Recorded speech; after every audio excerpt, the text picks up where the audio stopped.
की है आरती, पापियों को पाप से है तारती। ये शांति गीत पावन पुनीत, पापों को मिटाने वाला, हरि दर्श कराने वाला।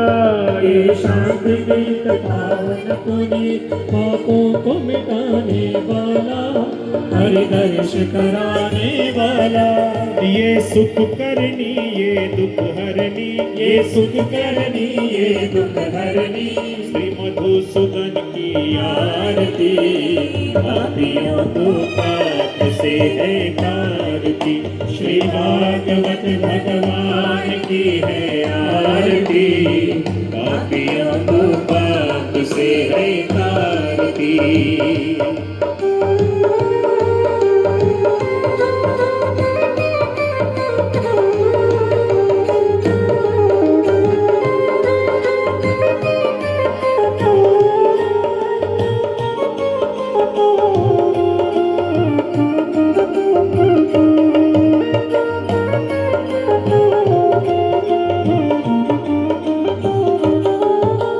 मधुर बोल जगबंद खोल, सन्मार्ग बताने वाला, बिगड़ी को बनाने वाला।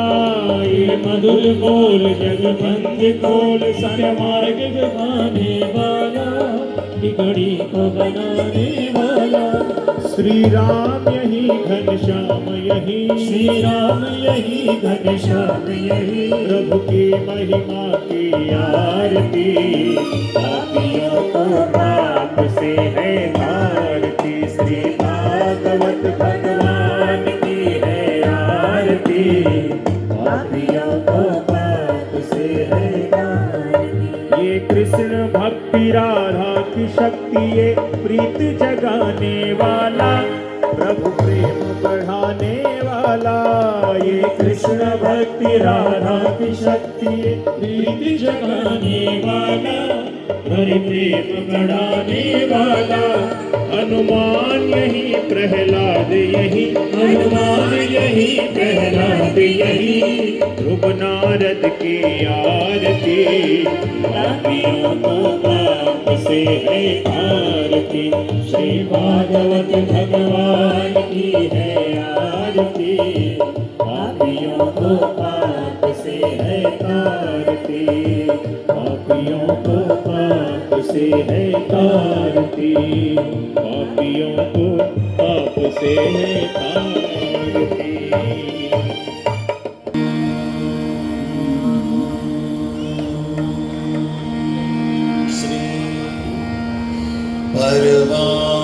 परमात्मने नमः। श्री निजाय नंदाय नमः।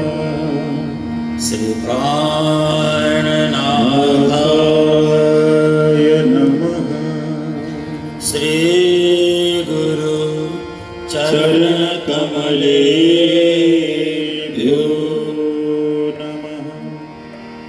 योऽन्तः प्रवेश्य मम वाचमिमां प्रसूतां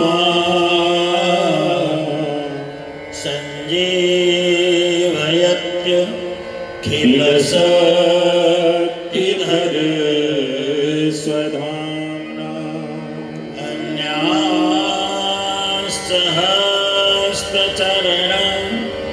श्रवणात्मगादिन्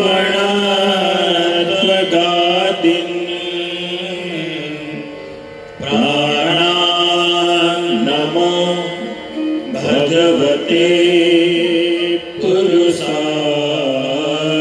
तुभ्यम्। यं प्रव्रजन्तमनुपेत मपेतकृत्यम् द्वैपायनो विरहकातरया जुहाव। पुत्रेति तन्मयतया करवोऽधिनेदो स्तमस सर्वभूतहृदयं मणिमानतोऽस्मि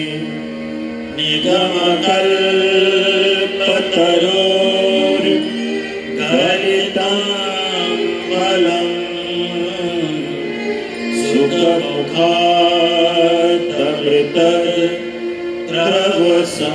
सुखमुखादमृतद्रवसंयुतम् पिबत भागवतं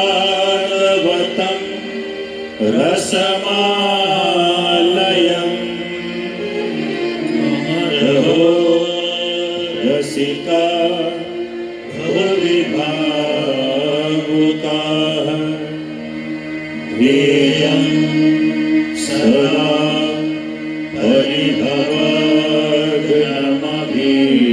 परिभवग्नमभीष्टदोहम् तीर्थास्पदं शिवविरेचिनुतं शरण्यं प्रीत्यार्तिहं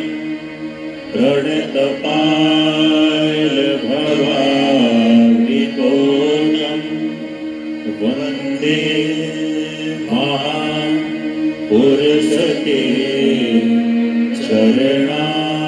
चरणारविन्दम्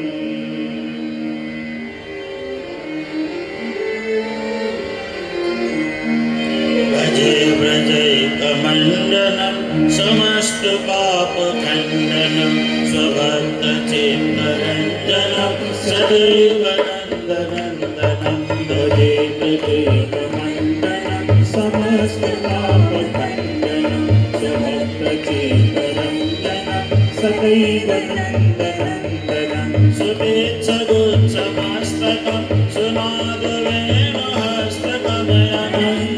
सुनादवेणुहस्तकमयमङ्गरङ्गसागरं नमामि कृष्णनन्दनं दरिद्रमोक्षकारिणं स्मितावलोकधारिणं महेन्द्रमानधारणं नमामि कृष्णभारणं कदम्बपुष्पकुण्डलं सुत्रमण्डलं प्रयामलैकवल्लभं नमामि कृष्णपूर्णं मनोजगर्भमोचनं विशालनयनलोचनं श्वेतवस्त्रशोभितं नमामि भालचन्दनं यशोदया समोदया सगोपया कृपानिधिं लोकलेषु संयतं नमामि लोकसम्मतं गुणाकरं सुधाकरं कृपाकरं शुभाकरं सुरासुरासुधायकं नमामि प्रेमदायकं समस्तदोषशोषणं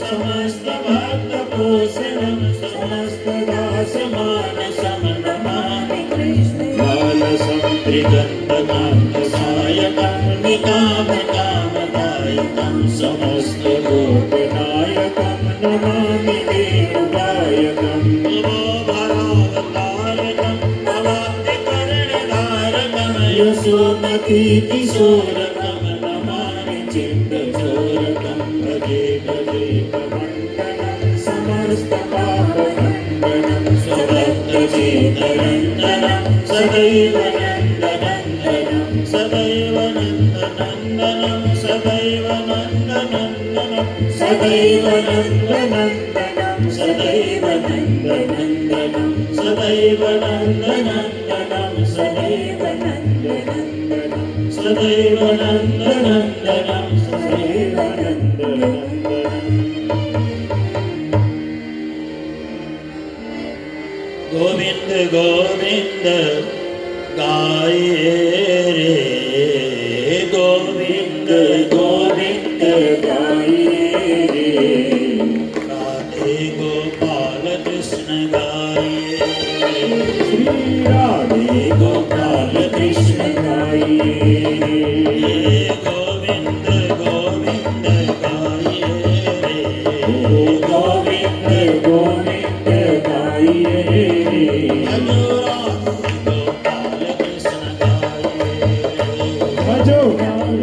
गोपाल कृष्ण गाइए गोविंद गोविंद गाइए रे गोविंद गोविंद गोविंद गाइए गोविंद गोविंद गाइए ओ गोविंद गोविंद गाइए हरे द्वारका के नाथ प्रभु गाइए द्वारका के नाथ प्रभु गाइए गोविंद गोविंद गाइए गोविंद गोविंद गाइए राधे गोपाल कृष्ण गाइए राधे गोपाल कृष्ण गाइए राधे गोपाल कृष्ण गाइए भजो राधे गोपाल कृष्ण गाइए गोविंद गोविंद गाइए गोविंद गोविंद गाइए हरे गोविंद गोविंद गाइए गोविंद गोविंद गाइए द्वारका के नाथ प्रभु गाइए द्वारका के नाथ प्रभु गाइए हरे गोविंद गोविंद गाइए गोविंद गोविंद गाइए हरे राधे गोपाल कृष्ण गाइए भजो राधे गोपाल कृष्ण गाइए गोपाल कृष्ण गाइए भजो राधे गोपाल कृष्ण गाइए गोविंद गोविंद गाइए गोविंद गोविंद गाइए हरे गोविंद गोविंद गाइए हरे गोविंद गोविंद गाइए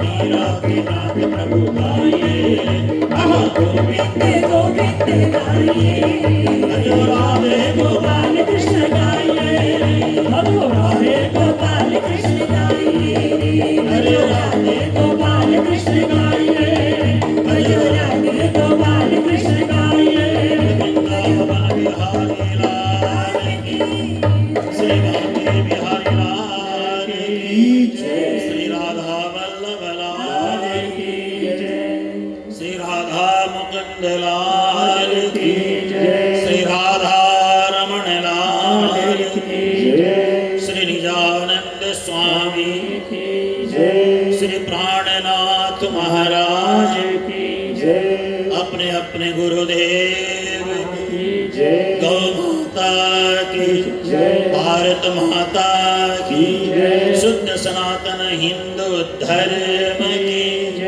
नगर खेड़ा भगवान की संपूर्ण ग्रामवासी की भारत के संतों की भारत के भक्तों की श्रीमद् भागवत महापुराण की जय जय श्री राधे जय जय श्री राधे जय जय श्री राधे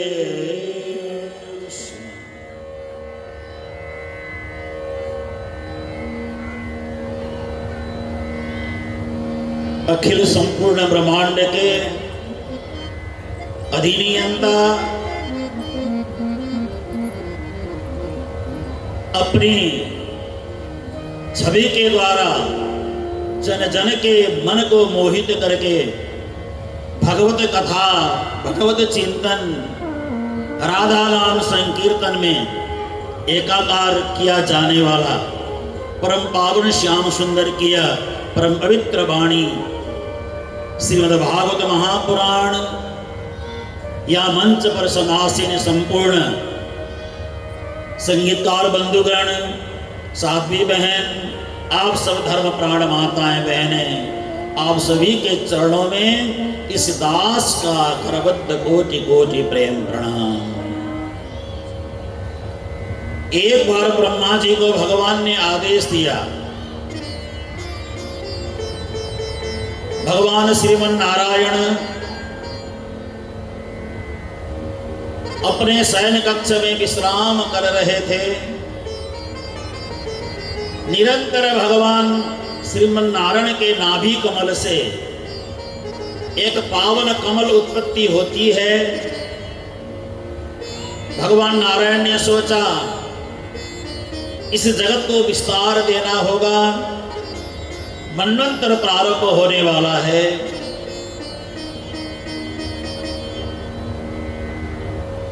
नया युग प्रारंभ होने वाला है। और इतना ही नहीं, नया कल्प का प्रारंभ होने वाला है। भगवान के नाभि कमल से ब्रह्मा जी प्रकट हो गए। ब्रह्मा जी को आवाज आई, तपस्या करो, तपस्या करो, तपस्या करो। तपबल रचही, बिना तपस्या के फल की प्राप्ति नहीं होती है। आप एकांत सेवन करें, एकांत स्थान में बैठें, परमात्मा का चिंतन करें, सिमरन करें, जप करें। जैसे उम्र ढलने लगती है तो ज्यादा से ज्यादा समय परमात्मा के चिंतन में बिताना चाहिए। व्यवहार में ज्यादा समय न लगाएं। ये व्यवहार कभी समाप्त होने वाला नहीं है। इस व्यवहार के जंजाल के जाल में जकड़ करके इंसान बार बार जन्म मृत्यु के बंधन में फंस जाता है। तो इससे निकलने का एकमात्र उपाय है नाम जप की साधना। आप नाम जप करें, नियम बनाएं, मुझे इतने समय तक नाम जप करना है। समय निर्धारित करें, सुबह इतने घंटे मुझे जप करना है, शाम को इतने घंटे जप करना है। क्योंकि जपात सिद्धि, जपात सिद्धि, जपात सिद्धिर न संशयः। जब से ही सिद्धि की प्राप्ति होती है, जब से ही फल की प्राप्ति होती है। बिना जप के फल की प्राप्ति नहीं होती है।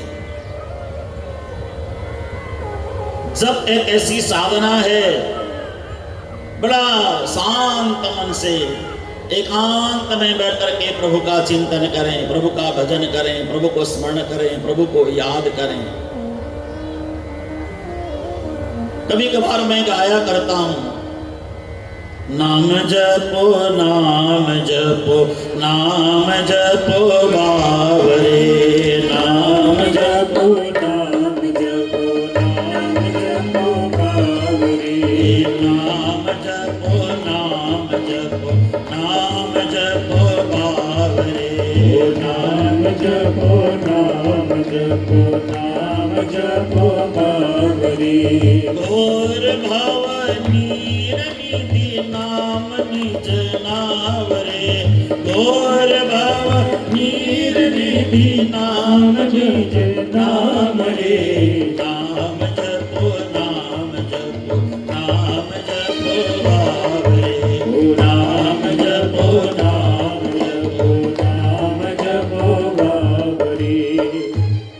दूसरी पंक्ति है, घोर भव नीर निधि। क्या है? घोर भव नीर निधि नाम निज नावरे। यानी ये संसार भयंकर मोह जल का समुद्र है। नाव ही एक ऐसा है जिसमें चढ़ करके हम पार हो सकते हैं। घोर भव नीर निधि नाम निज नावरे, घोर भव निधि नाम निज नावरे। नाम जपो, नाम जपो, नाम जपो बावरे, नाम जपो, नाम जपो, नाम जपो बावरे।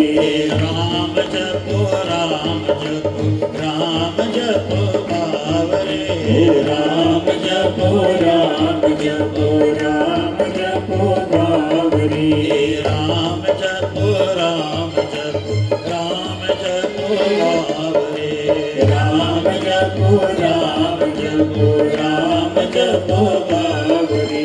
ब्रह्मा जी ने जप किया, साधना की, तपस्या किया, तो ब्रह्मा जी को आवाज आई, सृष्टि करना प्रारंभ करो। जैसे ब्रह्मा जी को सृष्टि करने के लिए आदेश हुआ तो ब्रह्मा जी बड़े परेशान हो गए। पृथ्वी तो पहले से मौजूद है, लेकिन एक दैत्य है जिसका नाम है हिरण्याक्ष। उस हिरण्याक्ष ने नीचे रसातल में ले जाके डुबा रखा है। सोचने लगे, विचार करने लगे। पहले ब्रह्मा जी ने मोह तत्व का निर्माण किया, अहंकार का निर्माण किया, भूत स्वर्ग का निर्माण किया, 10 इंद्रियों का निर्माण किया भगवान ने, इंद्रियों के अधिष्ठाता देवताओं का निर्माण किया, पंच पर्वा अविद्या का निर्माण किया भगवान ने, और स्वयं मनु का भी निर्माण किया। 3 प्रकृति को भगवान ने निर्माण किया, जड़ वर्ग, पशु वर्ग और मनुष्य वर्ग का भी भगवान ब्रह्मा जी ने निर्माण किया। जड़ पदार्थ का निर्माण किया, ये जो वृक्ष लता पता जो आप देख रहे हैं, ब्रह्मा जी ने जड़ वर्ग का निर्माण किया। पशु पक्षी का निर्माण किया भगवान ब्रह्मा जी ने, और मनुष्य का भी भगवान ने निर्माण किया, लेकिन कहीं भी फलीभूत नहीं हुआ। ब्रह्मा जी बड़े परेशान हो गए। ब्रह्मा जी सोचने लगे क्या करें, भगवान का आदेश से सृष्टि बढ़ाना है। तो ऐसा सोचते सोचते ब्रह्मा जी विचार करने लगे, मैं निर्माण तो करूं जगत का, लेकिन इस जगत के नियंता का आदेश का मुझे पालन भी करना चाहिए, लेकिन करूं तो कैसे करूं, संभव नहीं है, बड़ा असंभव सा प्रतीत होता है। और ब्रह्मा जी के आयु का निर्णय किया गया। ब्रह्मा जी के यहाँ पे एक घड़ी लगी हुई है, ब्रह्मा जी के यहाँ पे एक घड़ी लगी हुई है, तो ब्रह्मा जी की घड़ी टिक टिक टिक करती है, तो एक बार टिक करके आवाज आती है, तो यहाँ पे 14 मनवंतर गुजर जाते हैं,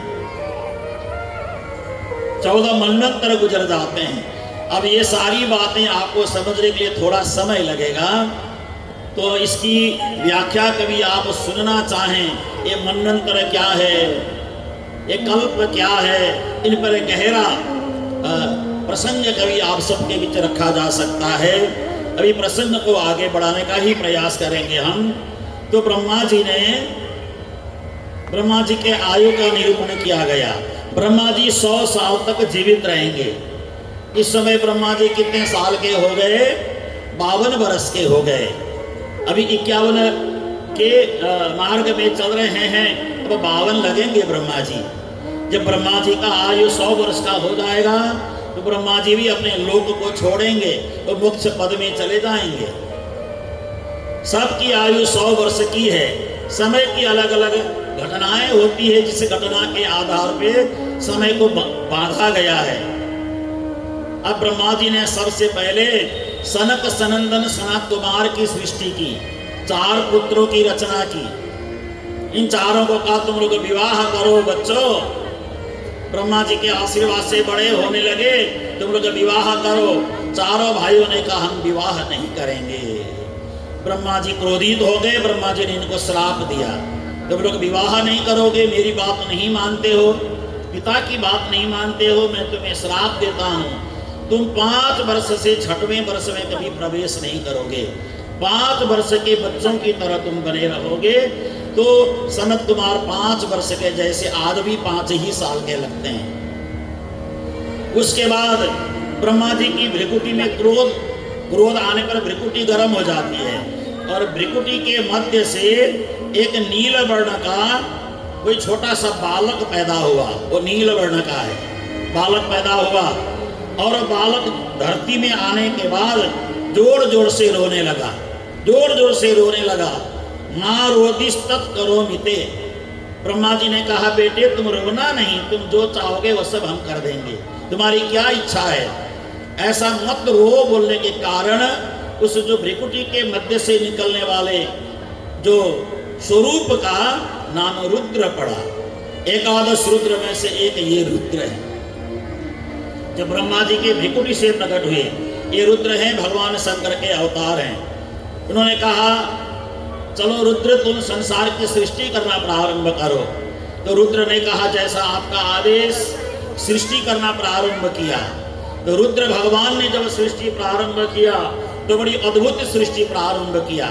एक पैर वाले, एक आंख वाले, बिना दांत के, अजीब अजीब दांत वाले अद्भुत प्राणियों का निर्माण किया। और इन सब लोगों ने जा करके रुद्र को कहा पिताजी हमें भोजन चाहिए, मेरे पास भोजन नहीं है। रुद्र ने कहा मेरे पास भोजन की कोई व्यवस्था नहीं है। तो उनको कहा जाके अपने दादाजी को बोलो, भोजन की व्यवस्था दादाजी करेंगे।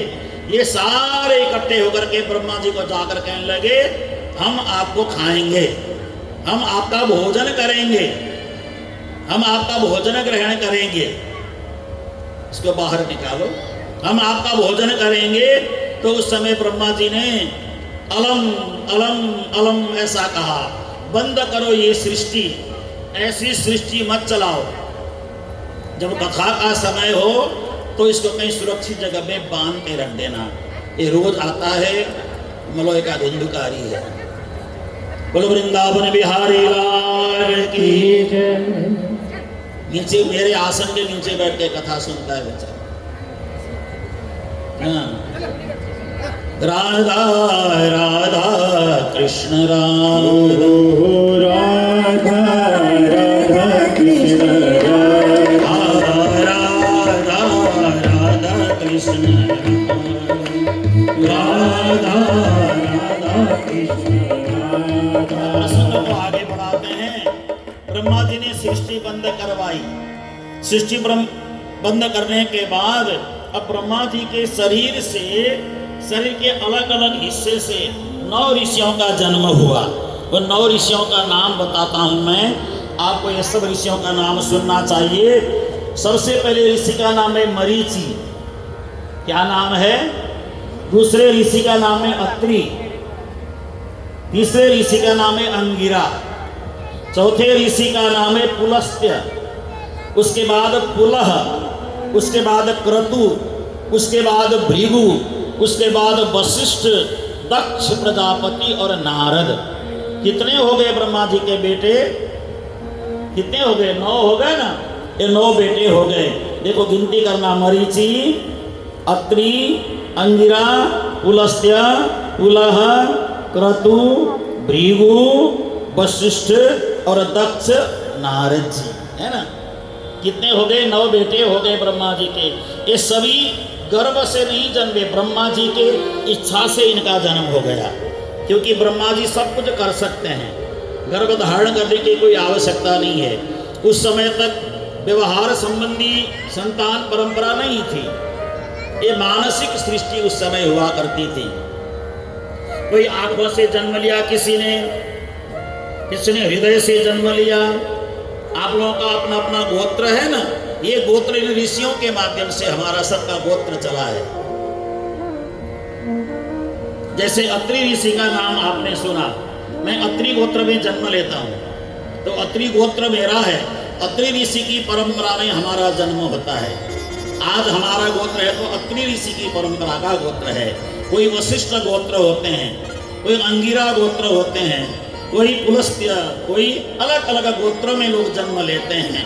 हम ऋषियों के संतान हैं, हम सब ऋषियों के संतान हैं। इसलिए यह देश ऋषियों का देश है, मुनियों का देश है, संतों का देश है, भगवान का देश है, परमात्मा का देश है। अब अंतिम में जाकर के एक बेटी ने जन्म लिया, जिन बेटी का नाम है मां सरस्वती। लेकिन मां सरस्वती को ब्रह्मा जी ने देखा, पिछले जन्म में सरस्वती की मां माता सावित्री जो थी, उसी सावित्री के ही रूप में हूबहू सामने सरस्वती माता प्रकट हो गई। तो ब्रह्मा जी को भी भ्रम हो गया। ब्रह्मा जी ने सरस्वती माता को अपनी पत्नी जैसा समझा, क्योंकि चेहरा बिल्कुल वैसा ही है। तो ब्रह्मा जी ने कहा, ये अब सरस्वती जो है ये मेरी पत्नी का ही दूसरा रूप है, इनसे मैं विवाह करूंगा। ऐसा विचार किया तो उस समय वहां पे सब लोग हंसने लगे। अरे ब्रह्मा जी आप क्या कर रहे हैं? तो आपकी पुत्री है, आपकी पत्नी नहीं है। ओहो, ब्रह्मा जी को ग्लानि हो गई, मैंने गलत सोचा। उसी समय ब्रह्मा जी को मैंने मेरे शरीर से गलत सोचने के कारण मुझे अपने शरीर को जला देना चाहिए। तो ब्रह्मा जी ऐसे एकांत ध्यानस्थ होकर के बैठे और ब्रह्मा जी का शरीर जलने लगा। धू धू करके ब्रह्मा जी का शरीर जलने लगा और कई महीनों तक ब्रह्मा जी का शरीर जलता रहा। एक दिन 2 दिन नहीं, कई महीनों तक। अब ब्रह्मा जी के शरीर में शुरुआत में जो शरीर से धुआं निकला वो सफेद रंग का धुआं निकला और वो सफेद रंग का धुआं पूरे ब्रह्मांड में छा गया। सफेद रंग का धुआं पूरे ब्रह्मांड में छा गया और जब अच्छी तरह से शरीर का हिस्सा जलने लगा तो वही धुआं फिर काला होकर के पूरे ब्रह्मांड में छा गया। तो आजकल हम लोग कहते हैं ना, बरसात के बाद या सर्दी के दिनों में जिनको अपन कहते हैं धुंध, फॉगी, ये ब्रह्मा जी के शरीर से निकला हुआ धुआं है, वही फॉगी का रूप ले लेता है आजकल। और ऐसे फॉगी के समय बाहर इसलिए नहीं निकलना चाहिए, ब्रह्मा जी के शरीर के जलने से उसमें से दुर्गंधी आती है और इसमें दुर्घटनाएं बहुत होती हैं। इसमें से दुर्घटना वाला कार्य हमें नहीं करना चाहिए। पहले सफेद रंग का निकलता है, बाद में काले रंग का होता है ना, यही तो दो रंग के धूम्र होते हैं। ये ब्रह्मा जी के शरीर के जलने से हुआ है। फिर ब्रह्मा जी का दूसरा शरीर तैयार हो गया। जब दूसरा शरीर तैयार हो गया, ब्रह्मा जी पुनः तैयार हो गए। तैयार होने के बाद अब ब्रह्मा जी ने विचार किया, अब मैं क्या करूं, सृष्टि का क्रम तो बढ़ नहीं रहा है, सृष्टि का क्रम बढ़ नहीं रहा है। तो ब्रह्मा जी सोचते सोचते ब्रह्मा जी का शरीर का दो भाग हो गया। दो भाग होने से बायां हिस्सा और दायां हिस्सा भाग यहाँ से अलग अलग हो गया। और ब्रह्मा जी के दाएं हिस्से से स्वयंभुव नाम करके एक पुत्र प्रकट हो गए और बाएं हिस्से से शत्रुपा नाम करके एक कन्या प्रकट हो गई। शरीर अलग अलग होने के कारण इन दोनों का विवाह कर दिया गया। और इन दोनों का विवाह करने के बाद अब ब्रह्मा जी के यहाँ पे स्वयंभुव मनु के द्वारा 3 पुत्रियां और 2 पुत्र हो गए। बात समझ रहे हैं ना अच्छी तरह से? 3 पुत्रियां हो गई और 2 पुत्र हो गए। तीनों का नाम रखा गया बेटियों का। सबसे बड़ी बेटी का नाम रखा गया आकुति, दूसरी बेटी का नाम रखा गया देवहूति, तीसरी बेटी का नाम रखा गया प्रसूति। अब ध्यान से समझना सारी बात। आकुति, देवहूति और प्रसूति और 2 बेटे हो गए। 2 बेटे में से एक बेटे का नाम रखा गया, एक बेटे का नाम रखा गया प्रियव्रत, दूसरे बेटे का नाम रखा गया उत्तानपाद। 2 बेटे हो गए, प्रियव्रत और उत्तानपाद। इनकी 3 बहनें हो गई, 3 बहनें हो गई। अब ये सब तो हो गया, लेकिन अब जगत तो है ही नहीं, संसार है ही नहीं। संसार को कहाँ पे बसाया जाए? तो उसी समय ब्रह्मा जी को अचानक नासिका में खुजली जैसी होने लगी। तो ब्रह्मा जी को जोरदार ऊपर वाली छींक आई। जैसे छींका ब्रह्मा जी ने, तो ब्रह्मा जी के नासिका से एक छोटा सा जीव प्रकट हुआ। एक छोटा सा जीव प्रकट हुआ और वो जीव बहुत छोटा सा था, लेकिन धीरे धीरे बढ़ते बढ़ते बढ़ते बढ़ते विकराल हो गया।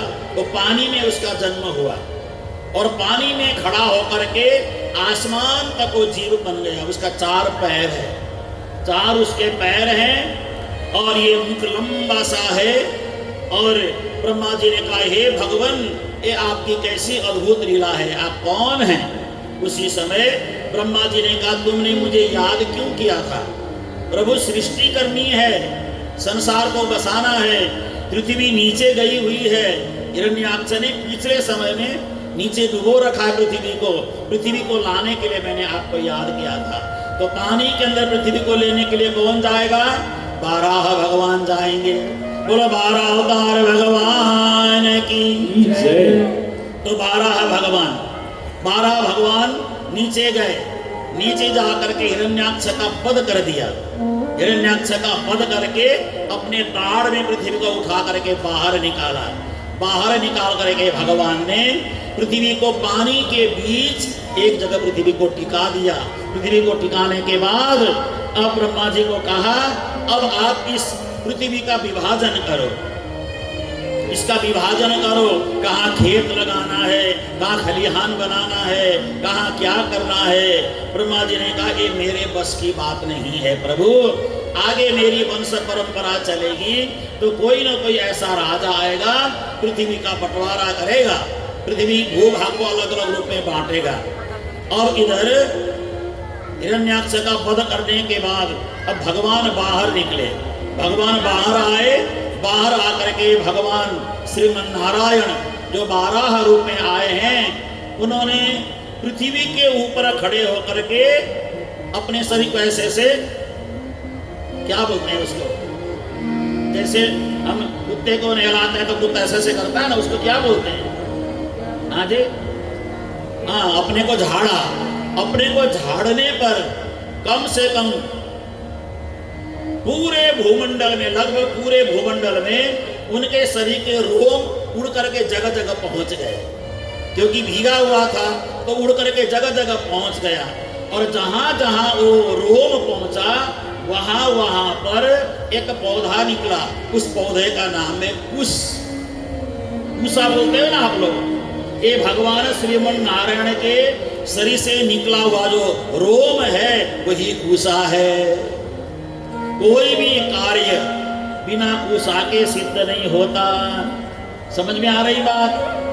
तो कुशा लगाना पड़ता है। 12 भगवान के श्री विग्रह से जो बाल छिटक करके जगह जगह बिखर जाते हैं वही कुशा है। वो घास के रूप में उगता है, उसके बगैर यज्ञ कभी पूरा नहीं होता। और अगर शुद्ध यज्ञ करना है, पवित्र यज्ञ करना है, तो एक काम और करना होगा आपको। आपको जंगल जाना होगा। जंगल में जो 12 होते हैं ना, 12 का मतलब होता है जिनका भोजन कंदमूल है। ये गलियों में घूमने वाले होते हैं, ये 12 नहीं है, ये सुअर है। सुअर है वो 12 होते हैं जो जंगल में रहते हैं। जैसे दाढ़ वाले, वो गंदगी नहीं खाते हैं, मिट्टी को खोद करके नीचे का जड़ मूल निकाल के वो खाते हैं। अगर शुद्ध यज्ञ करना है, यज्ञ की फल की प्राप्ति अगर आप चाहते हैं, तो कहीं जंगल में जा करके 12 के मुंह से ऐसे खोदे गए मिट्टी को निकाल करके लाना। उस मिट्टी को जमीन में बिछा करके वहां हवन करेंगे तो आपकी सारी मनोकामना पूर्ण हो जाती है। गुरुवारा भगवान की जय। अब सब ने आकर के भगवान की स्तुति की।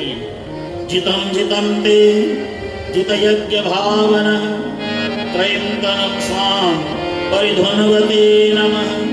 यत्रो मगरते सुनिलिल्लुरद्वराः तस्मै नमः कारण सूकरायते नमः। क्या बात है, मैं आपको समझाता हूं।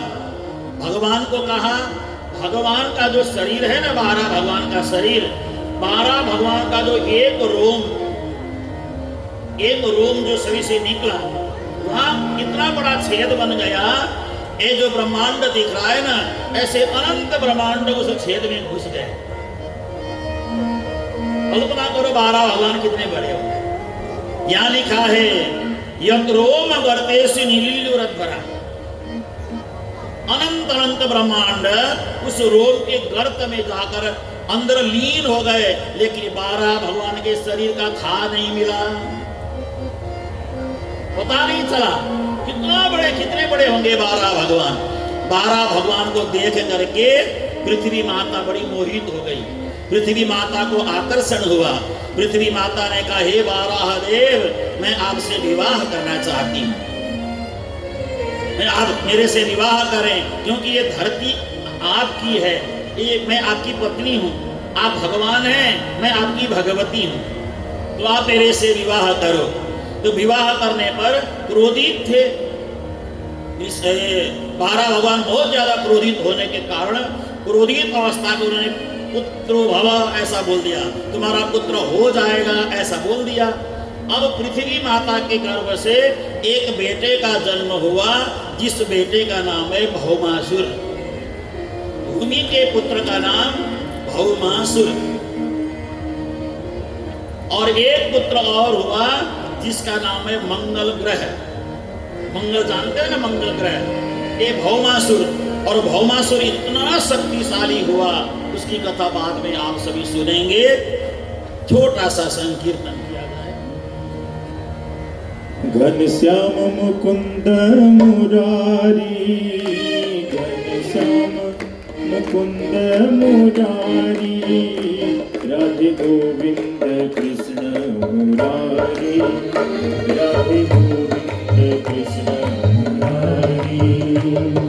श्याम मुकुंद मुरारी, श्याम मुकुंद मुरारी, श्याम मुकुंद मुरारी, श्याम राधे गोविंद कृष्ण मुरारी, राधे गोविंद कृष्ण मुरारी।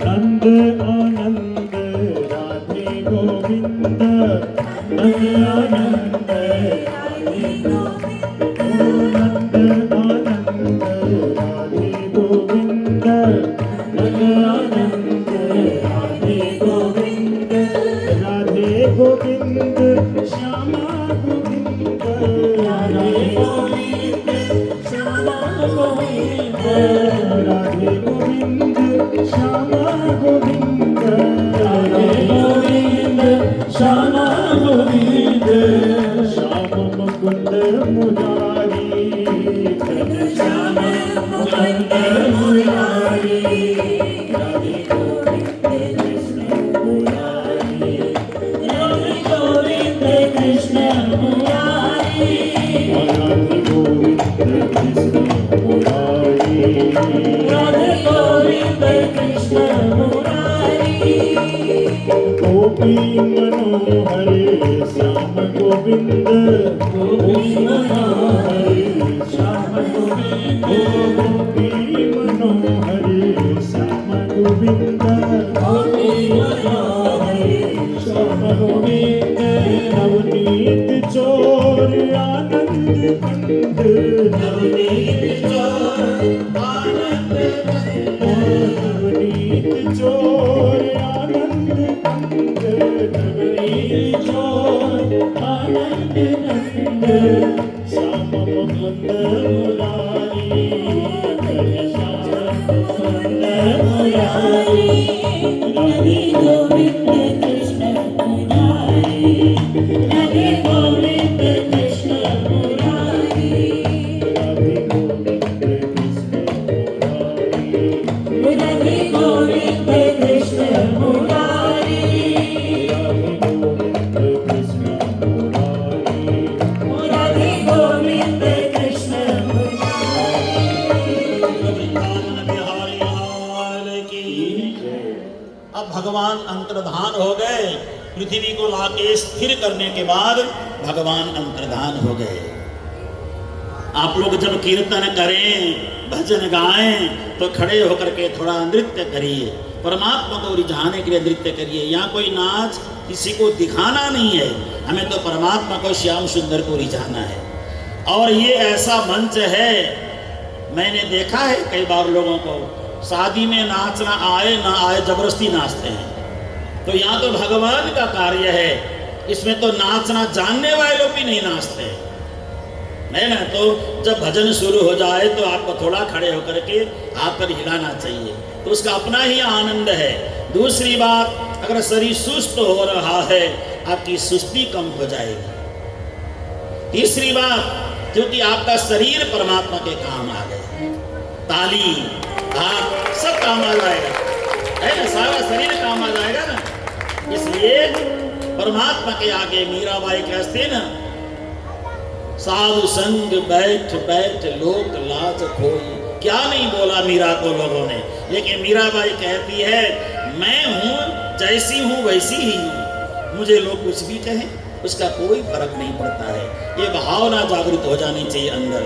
अब देखिए, प्रियव्रत नाम बताया था ना मैंने, उत्तानपाद आकुति देवहूति प्रसूति।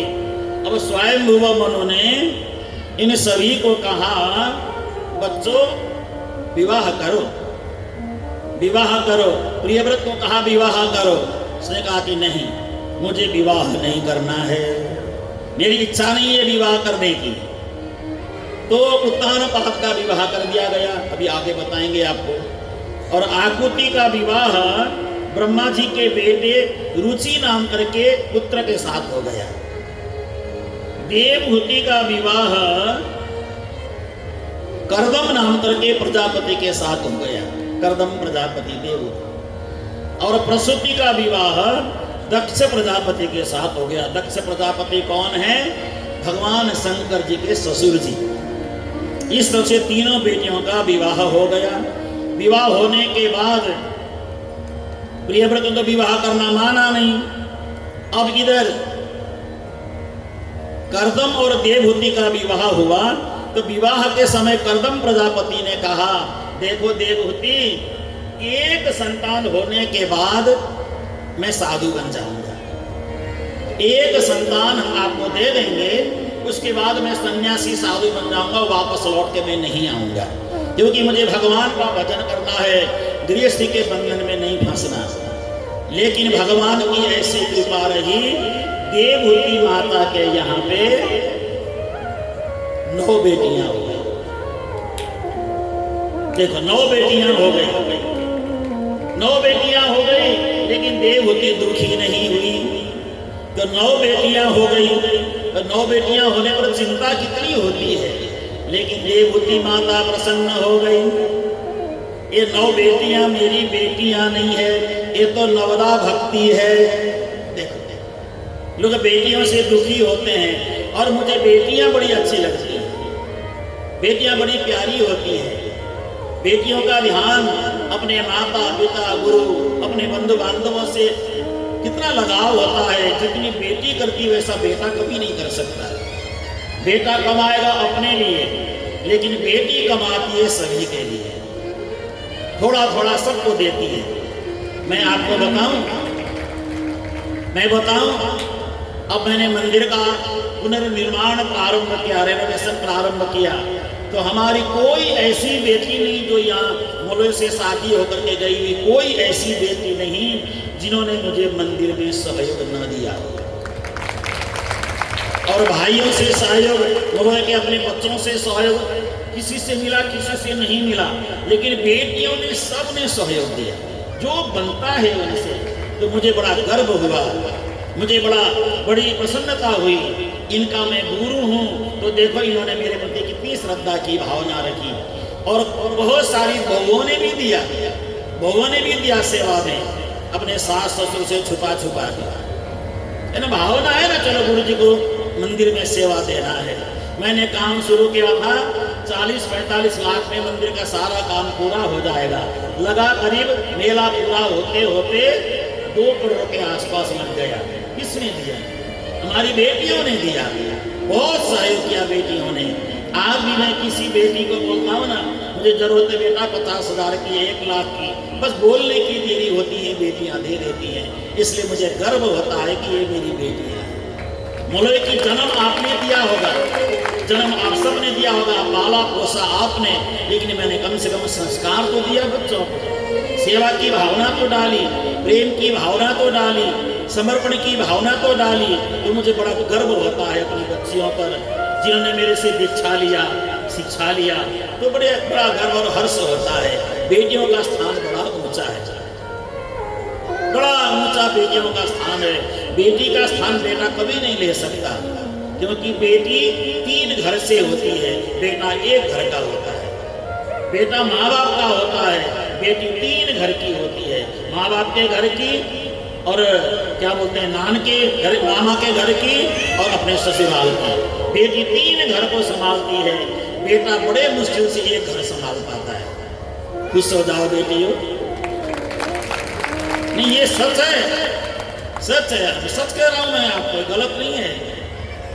3 घर संभालती है बेटियां, 1 घर मुश्किल से बेटा संभाल पाता है। वो भी कई लोग तो माँ बाप को खर्चा ही नहीं दे पाते हैं, बेटा कमा करके अपने में ही खर्चा करने लग जाते हैं। इसलिए 3 बेटियों का विवाह हुआ, आकुति, देवहूति और प्रसूति। आकुति का विवाह किसके साथ हुआ बताओ? अभी नाम बताया था मैंने। हाँ जी, अब आप बोलोगे मौलवी में तो नहीं हुआ, हमने क्या बताया? आकुति का विवाह रुचि नाम के प्रजापति के साथ हो गया। क्या नाम है? रुचि। देवहूति का विवाह किसके साथ हुआ? कर्दम प्रजापति के साथ हो गया। और प्रसूति का विवाह दक्ष प्रजापति के साथ हो गया। अब देखो कैसे हुआ विवाह, मैं सबका नाम बता देता हूँ, क्योंकि समय बहुत लगता है गहरी सारी बातें सुनाने में, लेकिन फिर भी मैं प्रयास करूंगा। सबसे बड़ी बेटी का नाम है कला। कला का विवाह मरीचि नाम करके ब्रह्मा जी के बेटे से हुआ। पहले नाम बताया था ना, दूसरी बेटी का नाम है अनुसुईया। अनुसुईया मेरी दादी परदादी। मैं कोशिश करता हूँ 2-3 साल में एक बार चित्रकूट जाऊं और अपने पूर्वजों का स्थान दर्शन करके आऊं। चित्रकूट है हमारा पूर्वजों का स्थान। हमारी दादी परदादी वहीं रही चित्रकूट में। अत्रि जी का आश्रम है वहां पे, गुप्त गोदावरी भी है वहां पे। तो 2 नंबर पुत्री का विवाह, अनुसुईया का विवाह अत्रि ऋषि के साथ हुआ। और तीसरी बेटी श्रद्धा का विवाह अंगिरा नाम के ऋषि के साथ हुआ। और चौथी बेटी हविर्भू का विवाह पुलस्त्य ऋषि के साथ हुआ। गति का विवाह पुलह नाम के ऋषि के साथ हुआ। और छठवीं बेटी क्रिया का विवाह क्रतु नाम के ऋषि के साथ हुआ। और ख्याति का विवाह भृगु नाम के ऋषि के साथ हुआ। अरुंधति का विवाह वशिष्ठ जी महाराज से हुआ। 8 हो गए ना।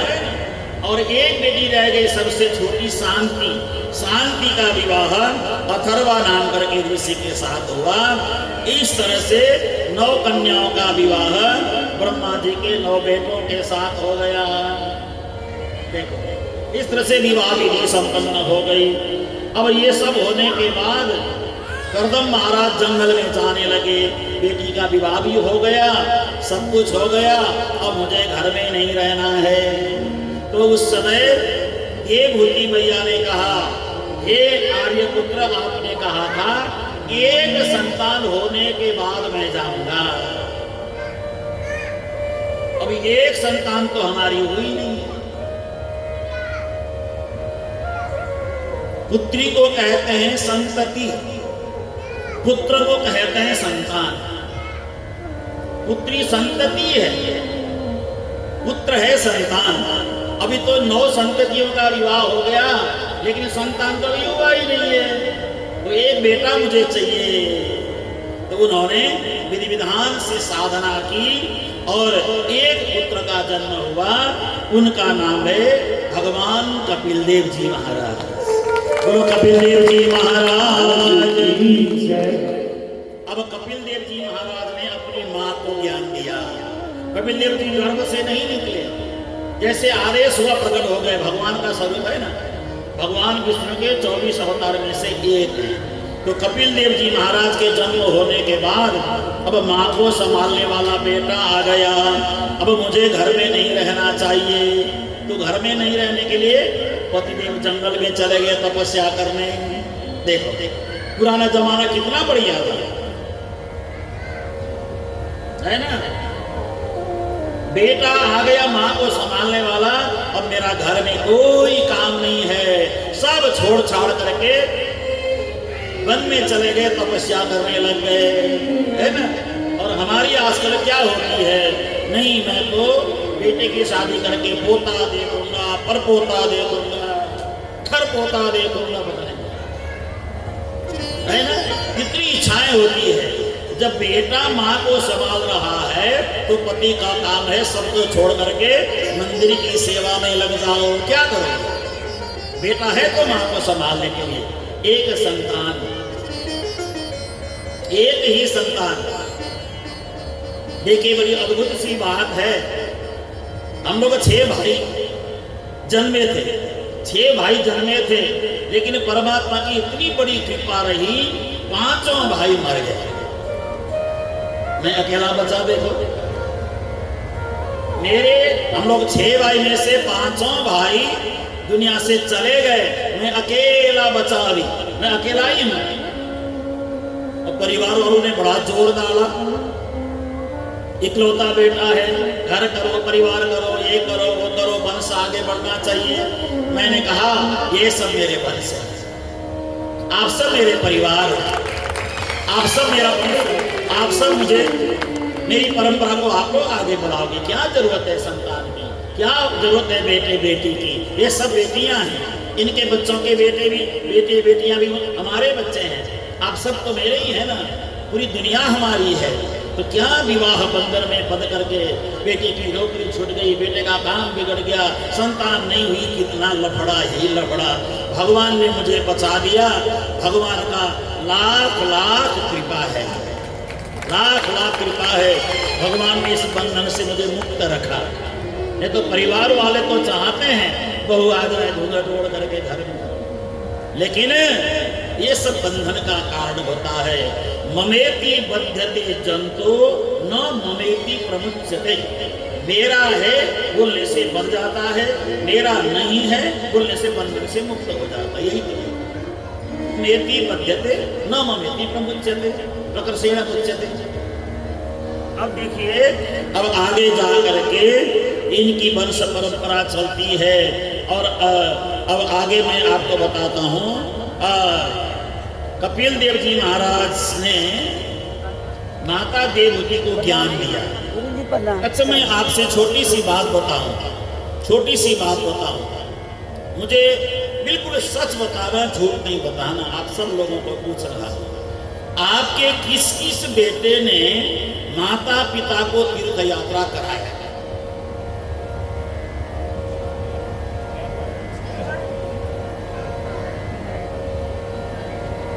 आप किस किस लोगों के बेटों ने आपको भारत पे तीर्थ यात्रा कराया? मुझे बताओ, हाथ खड़ा करके। पीछे हमारे भाई लोग भी हाथ खड़ा करो, अगर कराया है तो। नहीं कराया तो हाथ खड़ा मत करो। पुत्र उसको कहा जाता है जो पुत्र माता पिता को तीर्थ यात्रा कराए, है नहीं कि पंडित जी? अगर पुत्र ने माता पिता को तीर्थ यात्रा नहीं कराया तो ऐसा पुत्र होना न होना बराबर है। देख लो अपने बेटों को। बेटे का मतलब, पुत्र का मतलब यही होता है। पुत्र का मतलब ही पाप से माता पिता ने जाने अनजाने कोई गलतियां त्रुटियां की हैं, उससे मोक्ष दिलाना ही पुत्र का कर्तव्य है। माता पिता को तीर्थ यात्रा कराना, वो भी माँ बाप से पैसा लिए बगैर अपने स्वयं के खर्चे से, तो पुत्र पुत्र है। मैं तो पुत्र होना न होना किसी काम का नहीं है। आपके लिए पुत्र होगा, लेकिन वो शास्त्रों की नजर में वो पुत्र नहीं है। अब ये शास्त्र कहता है तो मुझे डंके की चोट पे कह देना चाहिए, है ना? तो भाई किस बात की है ना? तो मुश्किल से 2-3 लोगों ने हाथ खड़ा किया, बेटे ने तीर्थ यात्रा कराई, बाकी किसी बेटे ने नहीं कराई। तो बेटों को ये शिक्षा आप दिया करो, बेटा हमें तीर्थ यात्रा में ले जा, हरिद्वार ले जा, वृंदावन ले जा, नौतनपुरी ले जा, पन्ना जी ले जा, सूरत ले जा, है ना? प्रणामी के तीर्थ भी कराओ, बद्रीनाथ ले जाओ, केदारनाथ ले जाओ। तब तो पुत्र पुत्र है, नहीं तो पुत्र किस काम का है?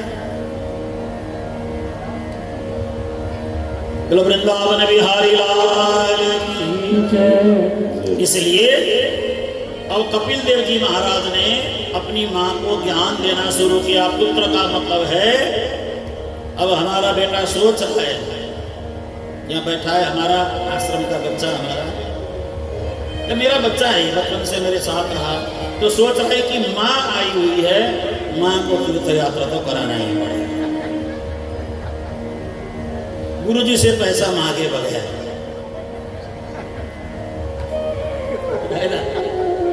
हाँ कराएगा, क्यों नहीं कराएगा? हाँ। और देखो हमारे बातों बातों में कह रहा हूँ, हमारे युवराज जी है ना, इनके सामने बड़ाई नहीं कर रहा हूँ। सुबह 2-3 माला जप किए बगैर अन्न जल मुंह में नहीं डालते हैं हमारे युवराज। सुबह 2 या 3 माला, 1 माला को पूरा करने के बाद ही और मंदिर में आके परिक्रमा करना, 1 माला पूरा जप करना, उसके बाद फिर नाश्ता करते हैं, फिर सूर्य को जल चढ़ाना और तुलसी मैया में जल चढ़ाना। ये संस्कार बचपन से ही बच्चों को मिल जाता है। बड़े होने के बाद क्या संस्कार मिलेगा? बड़े होने के बाद संस्कार नहीं मिलते बच्चों को। बचपन से ही वो संस्कार अपने आप जिनको मिल जाता है, वो संस्कारी तो बच्चे होते हैं ना, तो उनको देख करके हमें भी गर्व और हर्ष होता है, प्रसन्नता होती है। तो देखिए, कपिल देव भगवान ने अपनी माता को बहुत सारा ज्ञान दिया, बहुत अथाह ज्ञान दिया, और उन्हें सांख्य शास्त्र का ज्ञान दिया। सांख्य शास्त्र का ज्ञान देने के बाद गर्भ में पलने वाले जीव की स्थिति का ज्ञान दिया। हम जो माँ के गर्भ में रहे ना, उसके विषय में भी यहाँ पे ज्ञान दिया। कलम कैकरात्रेण पंचरात्रेण भूतबुदम दशा हिरक करकंदु पेशेंडम वा ततः परम। सर्वप्रथम जब जीव गर्भ में स्थापित होता है, मैथुनी प्रक्रिया के द्वारा जब जीव गर्भ में स्थापित होता है तो उसको प्रथम रात्रि में जीव गर्भ में आता है तो उसको कलल बोलते हैं, कलल, बुदबुदा, बुदबुद बोलते हैं उसको, कलल। और उसके बाद कुछ समय और गुजर जाता है, 10 दिन, तो पेड़ के फल की तरह हमारा माँ के गर्भ में आकार बन जाता है।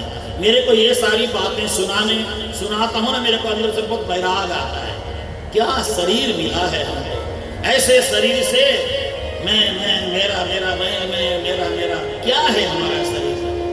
पिता के 2 बूंद रक्त के प्रवाहित होने से माँ के गर्भ में हमारा देह का संचालित हुआ, और माँ का मासिक धर्म बंद होने के बाद माँ के गंदगी भरे मासिक धर्म के खून के द्वारा आपका हमारा शरीर का सिंचन हुआ। मासिक धर्म के सभी जिन बहन बेटियों को हम कहते हैं दूर रहो, आसपास में ना आओ, उसी मासिक धर्म से हमारा देह का सिंचन हुआ, और हम तो कहीं भी चले जाते हैं। हमारा शरीर तो उसी चीज से बना है, गंदगी से ही तो बना है। जो विकृति वाला रक्त प्रवाहित होता है हर 27-28 दिन में, उसी रक्त से हमारा शरीर बना, और हमें तो कहीं भी जाने की अनुमति है। माताओं को रोक दिया जाता है, अब वहां नहीं जाना, वहां नहीं जाना, वहां नहीं जाना, वहां नहीं जाना, ये नहीं करना, ये नहीं करना। ठीक है, एक बंधन में तो रखना जरूर चाहिए, लेकिन जरूरत से ज्यादा भी नहीं, उतना रखो जितना आवश्यक है। तो ये सारी बातें कौन समझा रहे हैं? कपिल देव जी महाराज अपनी माँ को समझा रहे हैं, हे माता। और उसके बाद जब 10 दिन के बाद 2-4 दिन और समय गुजर जाता है तो जो अंडा बनने वाला जीव है अंडे का आकार लेता है, और स्वेदज जो बनने वाला है हम जैसे लोग तो थोड़ा सा बेर के फल का थोड़ा आकार बड़ा होता है, और सबसे पहले हमारा माँ के गर्भ में सिर निकल आता है, सिर का आकार बनता है। सबसे पहले जब प्रत्येक माह होता है तो सिर का हिस्सा निकल जाता है, और दूसरा महीना प्रारंभ होता है तो हाथ के हिस्से, पैर के हिस्से, अभी नाखून नहीं बना है, हाथ के हिस्से बन जाते हैं, हाथ के कट हो जाते हैं, हाथ निकल आते हैं, सिर बन जाता है, आंखों की जगह निशानी पड़ जाती है, यहाँ पे आंखें बनना है, ऐसे आंखों का निशान बनना शुरू हो जाता है। और अभी पुरुष और स्त्री का आकार वो नहीं बनता है, चिन्ह नहीं बनता है। इस समय जब 3रे महीने में जीव प्रवेश करता है तो लगभग 3रे महीने में उस व्यक्ति का, उस बालक का संपूर्ण शरीर का आकार बन करके तैयार हो जाता है। 3रे महीने में नाखून भी बन जाते हैं। अब 3रे महीने में प्रवेश करने के बाद अगर किसी ने दिल में पाप आने से उस बच्चे की हत्या कर दी तो उसको पाप के हिसाब से नरक की यात्रा या नरक का भोग भोगना ही पड़ेगा, क्योंकि बच्चे का नाखून आ गया है। नाखून आने का मतलब बच्चा गर्भ में परिपक्व हो गया है।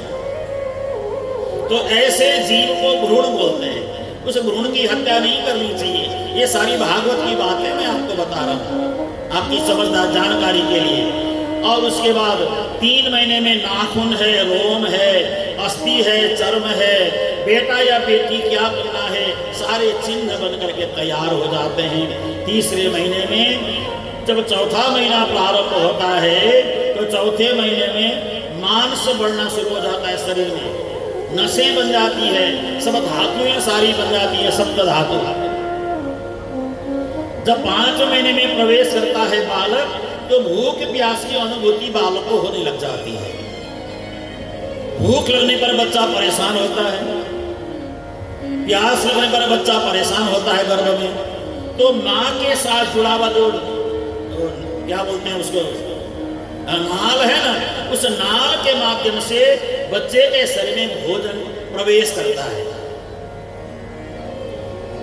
और उससे बच्चा धीरे धीरे गर्भ में पुष्ट होना प्रारंभ हो जाता है।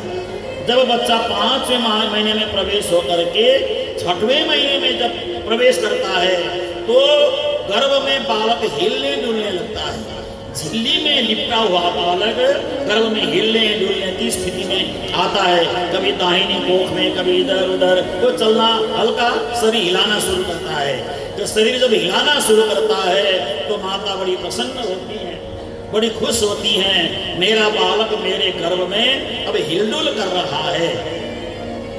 इसी तरह से जब 7वें 8वें महीने में भरण पोषण होता है, 9वें महीने पूर्ण होते होते प्रसूति वायु, माता के गर्भ में जो 10 वायु के अलावा एक वायु अलग होती है जिसको प्रसूति वायु बोलते हैं। पुरुष के शरीर में 10 वायु होते हैं, माता के शरीर में 11 वायु होते हैं। तो 11 में से जो प्रसूति वायु है, उस प्रसूति वायु के वेग लगने से जीव गर्भ से बाहर आ जाता है।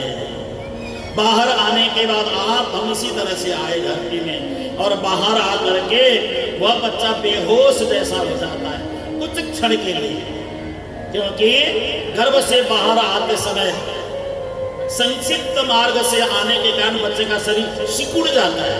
सिकुड़ने के कारण बच्चे के नस वगैरह अवरुद्ध होते हैं। अवरुद्ध होने से तो डॉक्टर उसको पकड़ता है, हिलाता है, जैसे थप्पड़ मारता है, बहुत कुछ करते हैं, उल्टा लटकाते हैं, बहुत कुछ करते हैं ताकि उसका ब्लड संचालन सही तरह से होना प्रारंभ हो जाए। देखो, मैं तो ये वर्णन इसलिए कर रहा हूँ, ये प्रसंग है भागवत में, लेकिन ये सुनाते समय मेरे को तो रोंगटे खड़े हो रहे हैं। कैसा शरीर हमें मिला है माँ के गर्भ में। देखो, ऐसे शरीर को सही काम में न लगा करके फिर ऐसे शरीर में फिर दोबारा जाना, तीसरी बार जाना, चौथी बार जाना, ये बड़ा गलत कार्य है। इससे हमें बचने का प्रयास करना चाहिए। पुनरपि जननम् पुनरपि मरणम् पुनरपि जननी जठरे शयनम्। पुनरपि मरणम् पुनरपि जननी जठरे शयनम्। पुनरपि जननम् पुनरपि मरणम् पुनरपि जननी जठरे शयनम्। पुनरपि जननम् पुनरपि पुनरपि जननी जठरे शयनम्।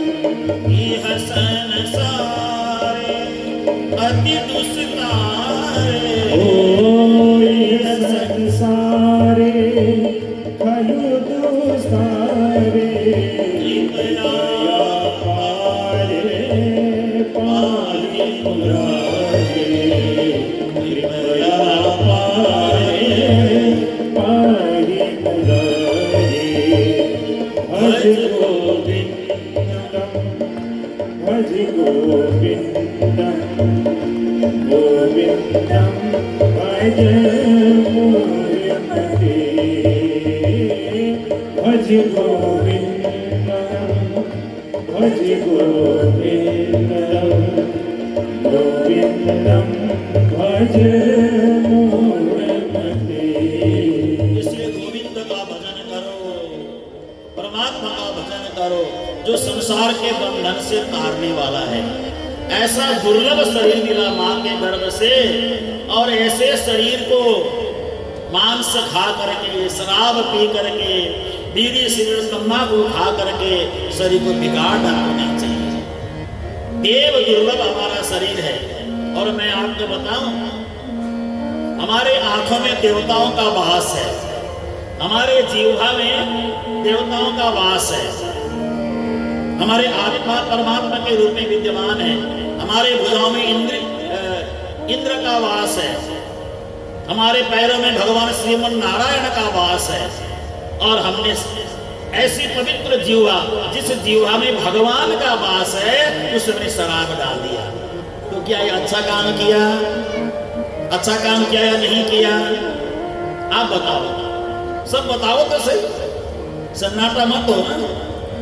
तो ऐसे जिस जीवा में परमात्मा का वास है, हमारी रचना में सरस्वती मैया का वास है, और सरस्वती मैया को शराब से नहला रहे।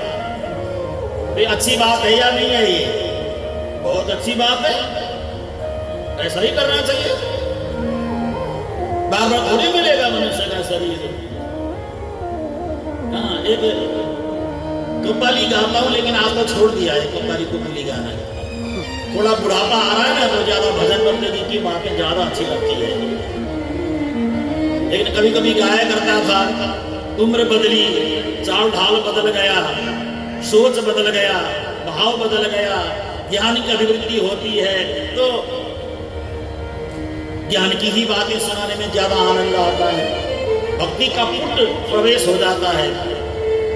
लेकिन हम कोशिश करें इस रचना से किसी को बुरा नहीं कहें, किसी को खराब न कहें, और इस जुबान में कोई गंदगी चीज ना डालें।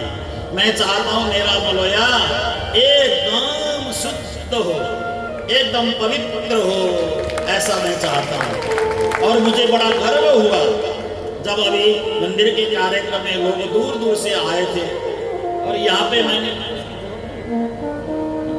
तो दूर दूर से आए हुए लोग आए, 10 दिन में चले गए, लेकिन जब मैं उनके क्षेत्र में गया तो सब लोगों ने कहा आपके चंडीगढ़ के जैसे सुंदर साथ बड़ा मुश्किल है मिलना। बहुत खुश हुए। मुझे तो छाती मेरी 58 इंच की हो गई, 56 तो पहले से है ही मोदी जी का, मेरा 58 इंच का हो गया है ना। तो मुझे बड़ी खुशी हुई, गर्व हुआ। देखो आने वाले अतिथि का आप सब ने कितना प्यार से रखा, स्नेह से रखा, है ना। यही तो चाहिए जीवन में। बाहर लोग जाएं तो यहाँ की महिमा का गुणगान गाएं, हमें यही चाहिए, इसी चीज की आवश्यकता है। अब थोड़ा सा आगे प्रसंग को बढ़ाते हैं। आज प्रसंग काफी है वैसे तो, लेकिन मैं संक्षिप्त में आगे बढ़ाऊंगा। तो देखिए, अत्र गृहे सुरश्रेष्ठ स्थित्युत्पत्त्यंत हेतवे। अत्रि महाराज के घर में ब्रह्मा विष्णु महेश क्यों आए, किस लिए आए? तो अत्रि जी महाराज के घर में ब्रह्मा विष्णु महेश रूप बदल करके मेरी दादी का धर्म भंग करने आए थे। मेरी दादी का धर्म भंग करने आए, अनुसुईया माता का। अनुसुईया माता ने तीनों को बालक बना दिया, जल का छींटा मारा, तीनों बालक बन गए। पालने में झुला करके बड़े प्यार से लोरी गाने लगे।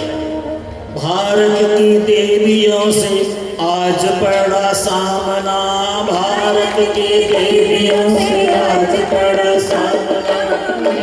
अनुसुईया ने डाल दिया मालना, माता अनुसुईया ने डाल दिया मालना। झूल रहे तीन देव बन करके लालना, झूल रहे तीन देव बन करके लालना। माता अनुसुईया ने डाल दिया मालना, माता अनुसुईया ने डाल दिया मालना। बालक की भांति तीनों रुदन मचावे, बालक की भांति तीनों रुदन मचावे। ब्रह्मा जी विष्णु शंकर को समझावे, ब्रह्मा जी विष्णु को शंकर को समझावे। आए आए वेद यहाँ गली नहीं डालना, ले आए वेद यहाँ गली नहीं डालना। माता अनुसुईया ने डाल दिया मालना, माता अनुसुईया ने डाल दिया मालना। झूल रहे तीन देव बन करके लालना, झूल रहे तीन देव बन करके लालना।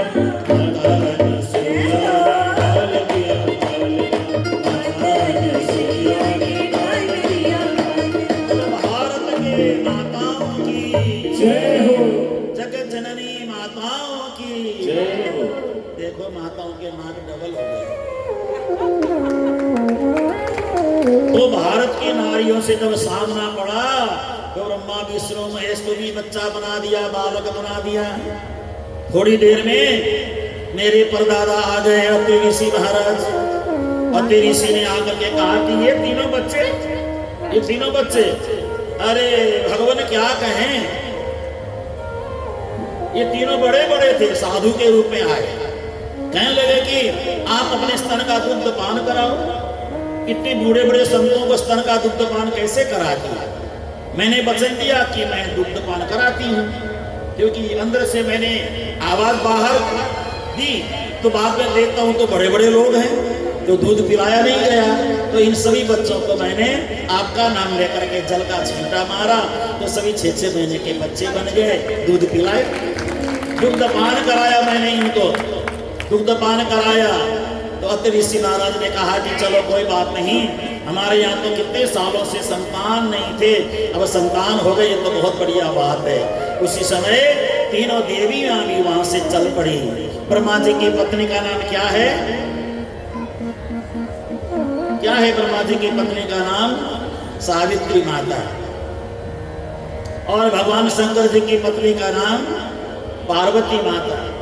और भगवान विष्णु की धर्मपत्नी का नाम लक्ष्मी मैया। तीनों आ गए, उनको देख करके तो बड़े गदगद हो गए, बड़े प्रसन्न हो गए।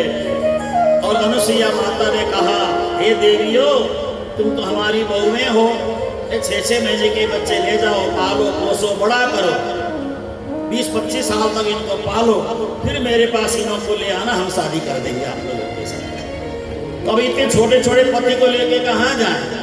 6-6 महीने के पति और इतनी बुढ़ी बुढ़ी पत्नियां। तो उन्होंने कहा, हे देवी जी, हम हार गए, हमने कान पकड़ लिया, हम हार गए, हमने अपने पतियों से गलत सूचना हमने दी, बहुत गलत हो गया, हमसे गुनाह हो गया, ऐसा नहीं करना चाहिए था।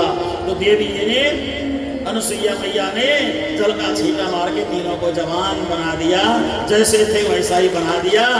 और उसी समय अनुसुईया माता को तीनों ने कहा, अब हम आपके स्तन के दूध हमने पी ही लिया है, तो हम तीनों आपके घर पुत्र बन करके आ जाएंगे।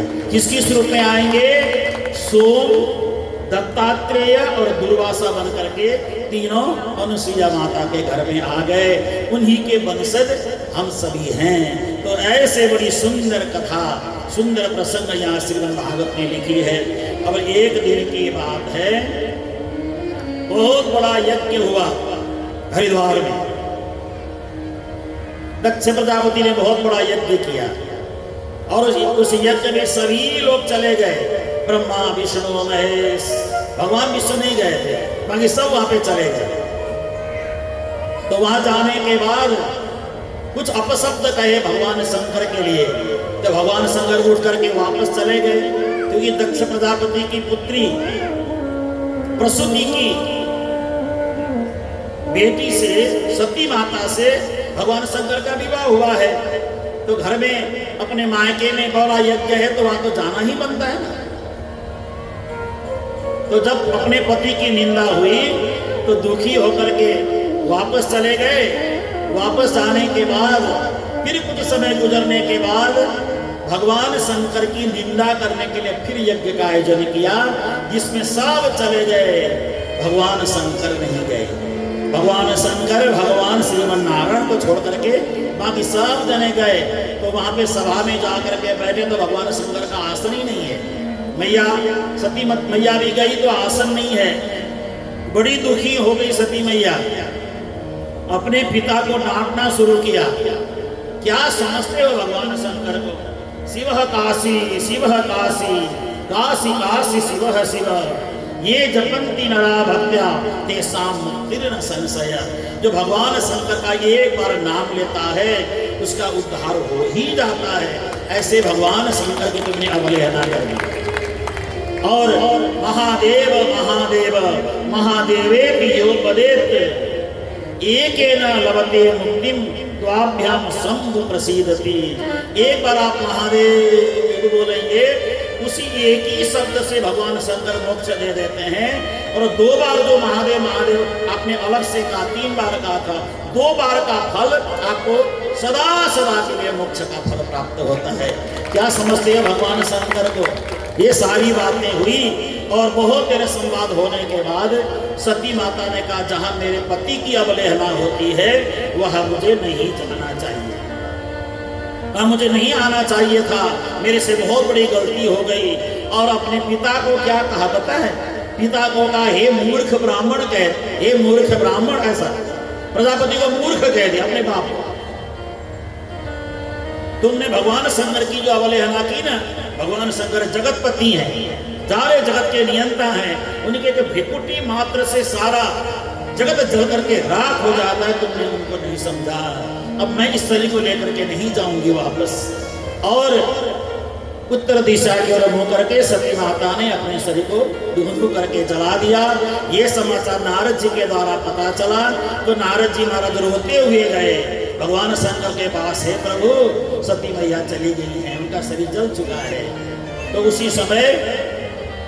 उसी समय यज्ञ को भंग करने के लिए पहले भगवान शंकर ने अपने जटा को निकाला और जमीन पे पटका। जमीन पे पटकते उसे वीरभद्र प्रकट हो गए। वीरभद्र इतने लंबे चौड़े थे, जहां पे पैर रखते धरती उधर टेढ़ी हो जाती थी, जिधर पैर रखे उधर की धरती टेढ़ी हो जाती। और उनके पैर रखने से हजारों किलोमीटर तक धूल उड़ना प्रारंभ होता था। अनंत सेना लेकर के आए और सारा यज्ञ तहस नहस कर दिया, खत्म कर दिया। और इतना जिस यज्ञ में आहुति डाल रहे थे वहां किसी ने ये तेरा यज्ञ भगवान शंकर को नहीं प्राप्त होगा, तो कुंडेशु मूत्रयन केचित, किसी ने तो वहां पे लघु शंका भी कर दिया हवन कुंड में। देखिए क्यों ऐसा किया? जहां भगवान शंकर की अवहेलना होती है वहां कभी भी फल की सिद्धि नहीं होती है। बहुत सारे लोग कहते हैं कि हम तो फलाना नहीं मानते, ढिसकाना नहीं मानते। मैं तो सब मानता हूँ भैया, सबको मानता हूँ। मैं सबको मानने वाला हूँ, सबको सम्मान करने वाला हूँ। मुझे बहुत अच्छा लगता है भगवान शंकर की महिमा का गुणगान करना, बहुत प्यारा लगता है मेरे। हमारे हैं भगवान शंकर, सब हमारे हैं। और उसी समय वीरभद्र ने देखा कौन कौन है यहाँ पे भगवान शंकर की निंदा करने वाला। जिन लोगों ने निंदा करते समय दाढ़ी ऐसे हिलाई, उनकी दाढ़ी उखाड़ करके हवन कुंड में घेर दिया।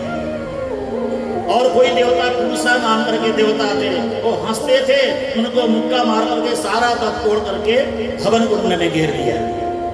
और कौन है भगवान शंकर की निंदा सुनने वाला, करने वाले कौन कौन हैं? तो किसी ने कहा इनकी वजह से सब गड़बड़ हुआ है। तो दक्ष प्रजापति का सिर काट करके हवन कुंड में घेर दिया। देखिए जहां पे भावना पवित्र न हो, भावना शुद्ध न हो, वहां पे ऐसे आपदाएं आती है, ऐसा संकट आता है। इसलिए तहस नहस किया और भगवान शंकर मैया सीता मैया को कंधे में उठा करके पूरे भारत मंडल में भ्रमण करने लगे। जब शरीर सड़ने लगा, शरीर सड़ने से लगा, सड़ा तो नहीं था लेकिन एक भावात्मक जुड़ाव, शरीर गलने लगा, तो भगवान विष्णु ने सुदर्शन चक्र छोड़ करके सती में आके शरीर का टुकड़ा टुकड़ा टुकड़ा टुकड़ा बहुत जगह घेरा। जहां जहां उनके शरीर का हिस्सा गिरता गया वहां पे हमारी देवी मैया प्रकट हो गई। जहां पे जीवा का हिस्सा गिरा वहां पे ज्वाला देवी बन गई। जहां पे चित्त का हिस्सा गिरा वहां चिंतपूर्णी हो गई। और जहां पे शरीर से नीचे का हिस्सा गिरा वहां पे कामाख्या देवी बन गई गुवाहाटी में। इस तरह से 52 पीठ उनके बन गए। आज इन 52 पीठों में सती माता की पूजा होती है, उनको हम मानते हैं। और जैसे तैसे समझा करके यज्ञ को पूर्ण किया गया। और अब बकरे के वहां पे सिर तो नहीं है, यजमान का मुख्य जो यजमान है उसका सिर ही नहीं है। और दक्ष प्रजापति मरा नहीं है, बड़े तेजस्वी थे दक्ष प्रजापति, उनकी मृत्यु नहीं हुई, गर्दन तो कट गया, मृत्यु हुई नहीं। तो वहां पे एक बकरा रखा गया था बलि देने के लिए, उस बकरे का सिर काट करके दक्ष प्रजापति के सिर में रखा गया। तो अब क्या करेगा दक्ष प्रजापति? मैं करता रहता है। तो यही कहा तू मैं कर, इसीलिए मैंने ये सिर लगा दिया है। और दक्षापति बड़े दुखी हो गए। दक्ष प्रजापति ने जैसे तैसे यज्ञ को तो पूर्ण कर लिया। भगवान विष्णु से और भगवान श्रीमन नारायण से सबसे क्षमा मांगते हुए दक्ष प्रजापति ने अपना शरीर त्याग दिया। फिर अगला शरीर क्षत्रिय शरीर उनको अगला मिल गया। बोलो वृंदावन बिहारी लाल। अब एक दिन की बात है,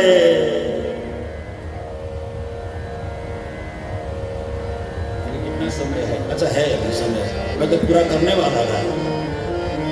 आप लोग थक तो नहीं गए ना? नहीं बताओ, थक गए तो मैं छोड़ देता हूँ। अभी थके नहीं है तो मैं थोड़ा प्रसंग आगे बढ़ा लेता हूँ। हाँ, थोड़ा प्रसंग आगे बढ़ाते हैं। क्योंकि मैं तो थका नहीं हूँ, मैं बैठा रहता हूँ, मैं थका नहीं हूँ। अब बोलते रहते हैं, थक जाते हैं, नाचते भी हैं, थक जाते हैं। एक भगवान शंकर की प्रार्थना की जाए छोटी सी, आप सब ताली बजा के सहयोग देंगे। शिव शंकर भगवान की मन शिव में ऐसे रमा है, मन शिव में ऐसे रमा है।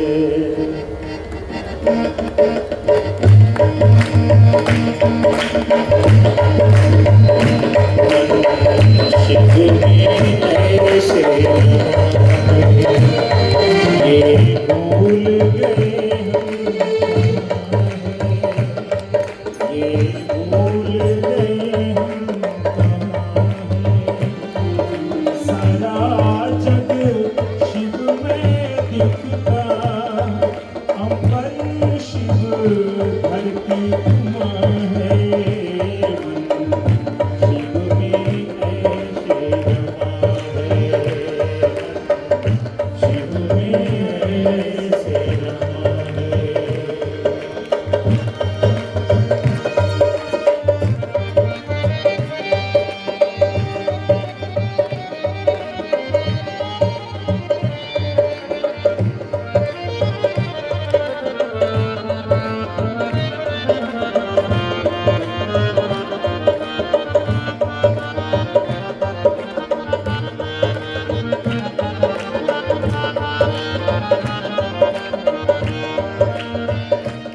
सब ध्यान में आते हैं शिव जी, मुझे अद्भुत शांति मिलती है।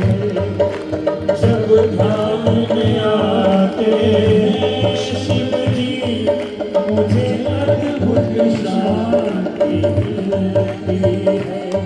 मैं दिखला नहीं सकता जग को, जो मन में शांति मिलती है। जब भूल कोई हो जाती है, जब भूल कोई हो जाती है, शिव करके मुझे क्षमा है। सारा जग शिव में दिखता, सारा जग शिव में दिखता, अंबर शिव धरती माँ है, शिव में ऐसे रमा है, शिव में ऐसे रमा है, शिव में ऐसे रमा है, शिव में ऐसे रमा है। शिव शंकर भगवान की, बोलो त्रिनेत्रधारी की। अब देखिए, राजा बनाना पड़ा किसको? उत्तानपाद को। दो बेटे हैं ना, एक का नाम प्रियव्रत, एक का नाम उत्तानपाद। उत्तानपाद को राजा बना दिया गया, तो उनकी साथ उनका विवाह हो गया सुनीति नाम करके कन्या के साथ। उनको एक कन्या और पसंद आ गई, उसका नाम रखा गया, उसका नाम है सुरुचि। दोनों से एक एक बच्चे हो गए। सुनीति के बेटे का नाम ध्रुव, सुरुचि के बेटे का नाम उत्तम। उत्तम तो आर्टिफिशियल है और ध्रुव अटल है।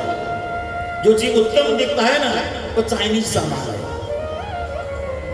वो आर्टिफिशियल है, नकली है। लेकिन ध्रुव है ना, वो अटल है, वो कभी खराब ना होने वाला। एक दिन राजा सिंहासन में बैठे थे, अपने छोटे बेटे उत्तम को लेकर के ध्रुव जी महाराज चढ़ने लगे पिताजी के गोद में बैठने के लिए। तो सुरुचि ने डांट लगाई, जाओ तुम भगवान नारायण का ध्यान करके इस शरीर को त्याग दो और मेरे गर्भ से जन्म लो, फिर पिता की गोद में बैठो। दुखी होकर रोते रोते मां के पास गए। मां ने कहा, पुत्र तेरी जो दूसरी माँ है सुरुचि माँ, उसने बिल्कुल सही कहा है, सही कहा है। भगवान नारायण का ध्यान किए बगैर कुछ नहीं होने वाला। वन में चले गए ध्यान करने के लिए। मार्ग में नारद जी मिले। नारद जी ने उनको अपार ज्ञान दिया। ज्ञान में भगवान का ध्यान किस तरह से करना चाहिए वो सारी विधि भी बताई। मैं भी आपको बताऊंगा, सारी विधि बताई और अंत में जा करके 12 अक्षर का मंत्र उनके कान में सुना दिया। ओम नमो भगवते वासुदेवाय। ओम नमो भगवते वासुदेवाय। ओम नमो भगवते वासुदेवाय। ओम नमो भगवते वासुदेवाय। वासुदेवाय प्रभु वासुदेवाय। वासुदेवाय प्रभु वासुदेवाय। ओम नमो भगवते वासुदेवाय। ओम नमो भगवते वासुदेवाय। वासुदेवाय प्रभु नंदनंदनाय। वासुदेवाय प्रभु नंदनंदनाय। वासुदेवाय प्रभु रामचंद्राय। वासुदेवाय प्रभु रामचंद्राय।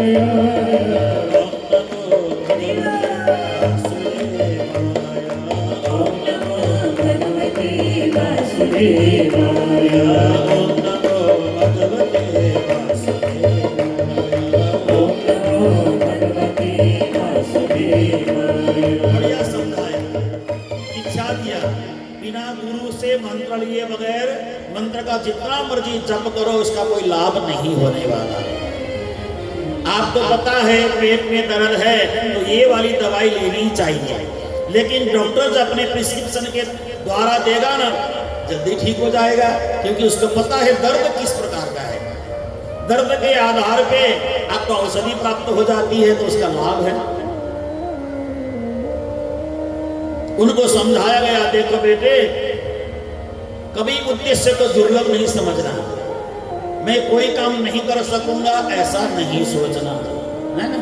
कई बार लोग बोलते हैं ना नहीं होगा नहीं होगा नहीं होगा नहीं होगा नहीं होगा, ऐसा कभी सोचना ही नहीं।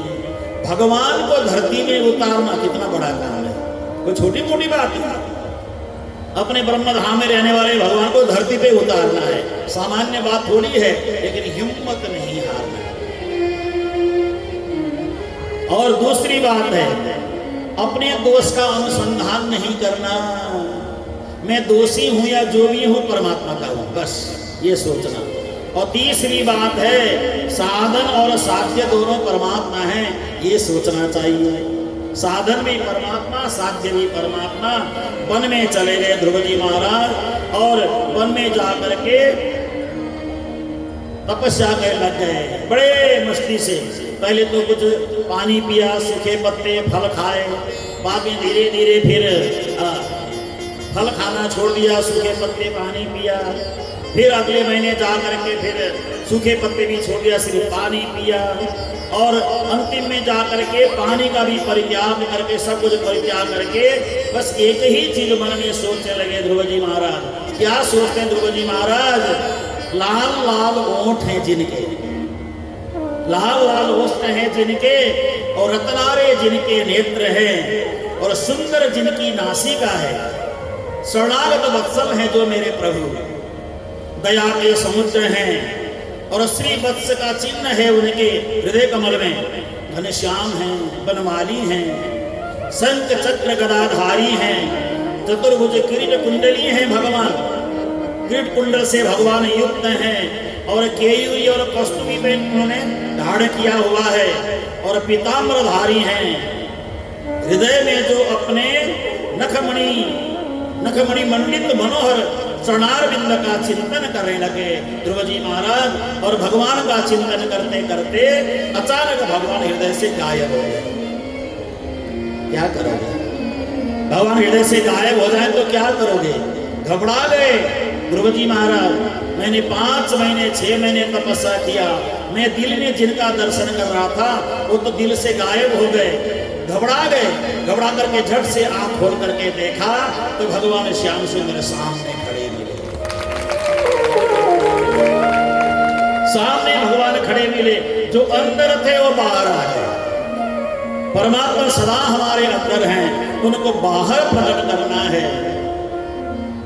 घट में ही परमात्मा को खोजना है। परमात्मा घट वासी हैं, उनको घट से बाहर निकालना है। शरीर रूपी घट से परमात्मा को बाहर निकालना है। और नारद जी की बात मान करके तपस्या करके भगवान को प्राप्त किया। और भगवान को प्राप्त करने के बाद भगवान ने उसी समय कहा, हे ध्रुव क्या चाहते हो? तो ध्रुव जी बोल नहीं सके, न बोल पाए। तो उसी समय भगवान ने योऽन्तः प्रविश्य मम वाचमिमां प्रसिद्धा संजीवयन्त खिल शक्तिधरस्य धाम्ना अन्याश्च हस्तचरण श्रवणत्वगादि प्राणान् नमो भगवते पुरुषाय तुभ्यं स्पर्श बालम कृपया कपोले। भगवान ने शंख ले जा करके एक ओठ के पास में यहाँ पे ऐसे स्पर्श कर दिया। तो उसी समय ध्रुव जी महाराज 5 वर्ष के बालक संस्कृत में बातें करने लगे। देखो भगवान की कृपा आपने सुनी होगी ना, आपने सुनी होगी। दक्षिण भारत में एक संत हुए हैं, दक्षिण भारत में एक संत हुए हैं, संत एकनाथ जी। और एक दिन गांव के लोग उनको बहुत चिढ़ाने लगे, बहुत चिढ़ाने लगे। वो गीता के बड़े प्रकांड विद्वान थे, बहुत प्रकांड विद्वान थे। तो एक दिन भैंस लेके कहीं जा रहे थे तो कुछ ब्राह्मणों ने उनको चिढ़ाना शुरू कर दिया, तुम तो बड़े ज्ञानी कहलाते हो, क्या ये भैंस के मुंह से गीता के श्लोक उच्चारण करा सकते हो? उस समय ने कहा क्यों नहीं, क्यों नहीं।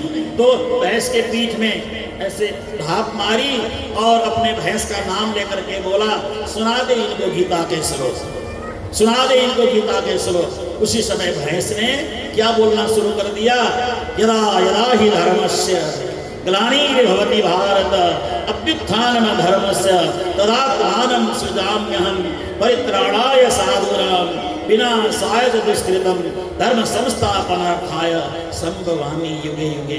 भैंस के मुंह से जो गीता के श्लोक कहलवा सके उन संत को भारत के संत है, अद्भुत संत हैं ज्ञानेश्वर जी। उनकी ज्ञानेश्वरी टीका बहुत प्रसिद्ध है। मैंने एकनाथ जी बोला ज्ञानेश्वर बड़ी प्रसिद्ध उनकी टीका है। और छोटी उम्र में उन्होंने कहा अब मुझे संसार में रहना नहीं है, परमात्मा मुझे बुला लो, और चले भी गए। जिनको काम करना है छोटी उम्र में काम दूर करके चले भी जाते हैं। तो कहने का मतलब है हमारे जीवन में इतनी समर्पण का भाव आ जाए तो सारे कार्य सिद्ध हो जाते हैं। उन्होंने सकाम भावना से तपस्या किया था। तो ध्रुव जी महाराज ने वरदान मांगा, प्रभु मैं जब लौट के जाऊं तो मेरे माता पिता मेरी आरती उतारे, मुझे हाथी में बैठा के ले जाए। बड़े सारे वरदान मांगे। और ध्रुव जी महाराज ने वापस आने के बाद 36,000 वर्ष तक पृथ्वी में शासन किया। ये ध्रुव जी का बड़ा पावन चरित्र है। अब ध्रुव जी के पावन चरित्र के बाद यहाँ एक सुंदर प्रसंग आता है, बड़ा सा प्यारा प्रसंग आता है। वो संक्षिप्त में आप सभी के सामने रखूंगा मैं, क्योंकि एक पुरंजन उपाख्यान करके प्रचेतागण को ज्ञान देने की बात आती है, लेकिन इस समय को ध्यान में रखते हुए ये प्रसंग फिर कभी आपको विस्तार से सुनाया जाएगा। तो वहाँ से हम आगे बढ़ेंगे। तो यथा तरुर्मूल निशे चले न त्रिप्यंति तत्स्कंद भुजोपशाखा प्राणोपहारा सैचंद्रियाणाम तथैव सर्वाणमच्चितेज्यः। पेट में दवा डालने से सारा शरीर हमारा हृष्ट पुष्ट हो जाता है, इसलिए दवा का प्रयोग उदर के लिए करें, उधार के लिए न करें। अब इससे हम आगे बढ़ेंगे। एक बड़ा सुंदर प्रसंग है ये, पंचम स्कंद में जाकर के जड़ भरत जी महाराज की कथा है ना। हरिणी के साथ उनका अटूट प्रेम हो गया। हरिणी के साथ प्रेम होने से नेपाल में 2 नदी है, काली गंडकी और सेती गंडकी बोलते हैं ना, ऐसा ही कुछ है ना, काली गंडकी सेती गंडकी। तो काली गंडकी में काले रंग के ये शालिग्राम जी मिलते हैं, सेती गंडकी में सफेद रंग के शालिग्राम जी मिलते हैं। विश्व में और कहीं शालिग्राम जी नहीं मिलते हैं, नेपाल के उन नदियों में ही मिलते हैं। तो वहीं पे गंडकी में डूब करके राजा तपस्या करने लगे। भरत राजा तपस्या करते करते एक दिन हरिणी के साथ प्रेम होने से उनका संबंध हरिणी के साथ होने से अगला जन्म इधर पन्ना जाते समय रास्ते में एक पहाड़ आता है, कलिंजर पहाड़, वहाँ पे उनका जन्म हुआ। चल करके वापस चले गए गंडकी नदी में भगवान का ध्यान करते हुए अगला जन्म उनको जड़ भरत का मिला। और जड़ भरत के रूप में जब उनका जन्म हुआ तो रघुगुण को ज्ञान देने लगे, उनको घर से निकाल दिया गया। जो ज्यादा ज्ञानी बनते हैं ना लोग, उनको घर से दुत्कार देते हैं, काम काज कुछ है ही नहीं, खाता पीता सोता है ना। तो जड़ भरत जी महाराज वन में भ्रमण करते हुए, उनका शरीर बड़ा भारी है, मोटा है, तगड़ा है। एक जगह तो काली में बलि देने के लिए ले गए, वहां से बच गए। फिर राजा रघुगण की पालकी उठाई उन्होंने, तो राजा रघुगण ने चाबुक से मारा। स्थौल्यम कार्श्यम व्याधय आदयश्च शुद्ध भयम कलिच्छादराच निद्रारतिल मन्नुरहम मदर्शितो देहेन जातस्य ही मेन संति। उन्होंने कहा मोटा होना, पतला होना, दुबला होना, ये सब शरीर के गुण अवगुण हैं, ये मेरे द्वारा कुछ नहीं है। शरीर को जैसा बनाओ वैसा शरीर बन जाता है। राजा रघुगण को सुंदर ज्ञान दिया। ज्ञान देने के बाद राजा रघुगण को मोक्ष पथ का पथगामी बना करके जड़ भरत जी महाराज ने सोचा अब कितने समय में धरती में रहूं, तो मुझे अपने शरीर को त्याग लेना चाहिए।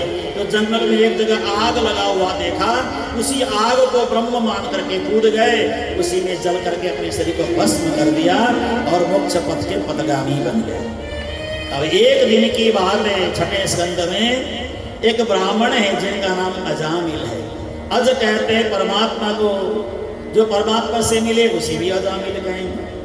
अज कहते हैं माया को, जो माया से मिले उसे भी अजामिल कहते हैं। तो कान्य कुजे द्विजः कश्चित् दासी पति अजामिल नामना नष्ट सदाचारो दास्या संसर्ग दूषित। ये अजामिल बचपन में बड़े भक्त थे, थोड़े बड़े होने के बाद इनका दिमाग खराब हो गया और एक किसी नारी के चक्कर में पड़ गए। और एक दिन उनके घर में बहुत सारे उनके बच्चे हैं, 5 7 8 बच्चे हैं उनके घर में। एक दिन उनके घर में साधु संत महात्मा आए।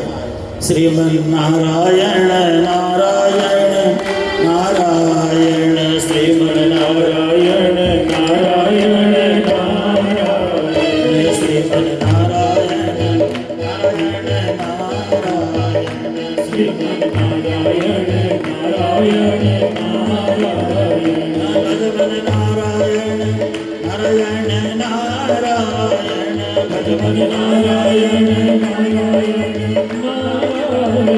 श्रीमन नारायण नारायण नारायण श्रीमन नारायण नारायण भगवन नारायण नारायण नारायण भगवन नारायण नारायण नारायण श्रीमन नारायण नारायण श्रीमन नारायण नारायण नारायण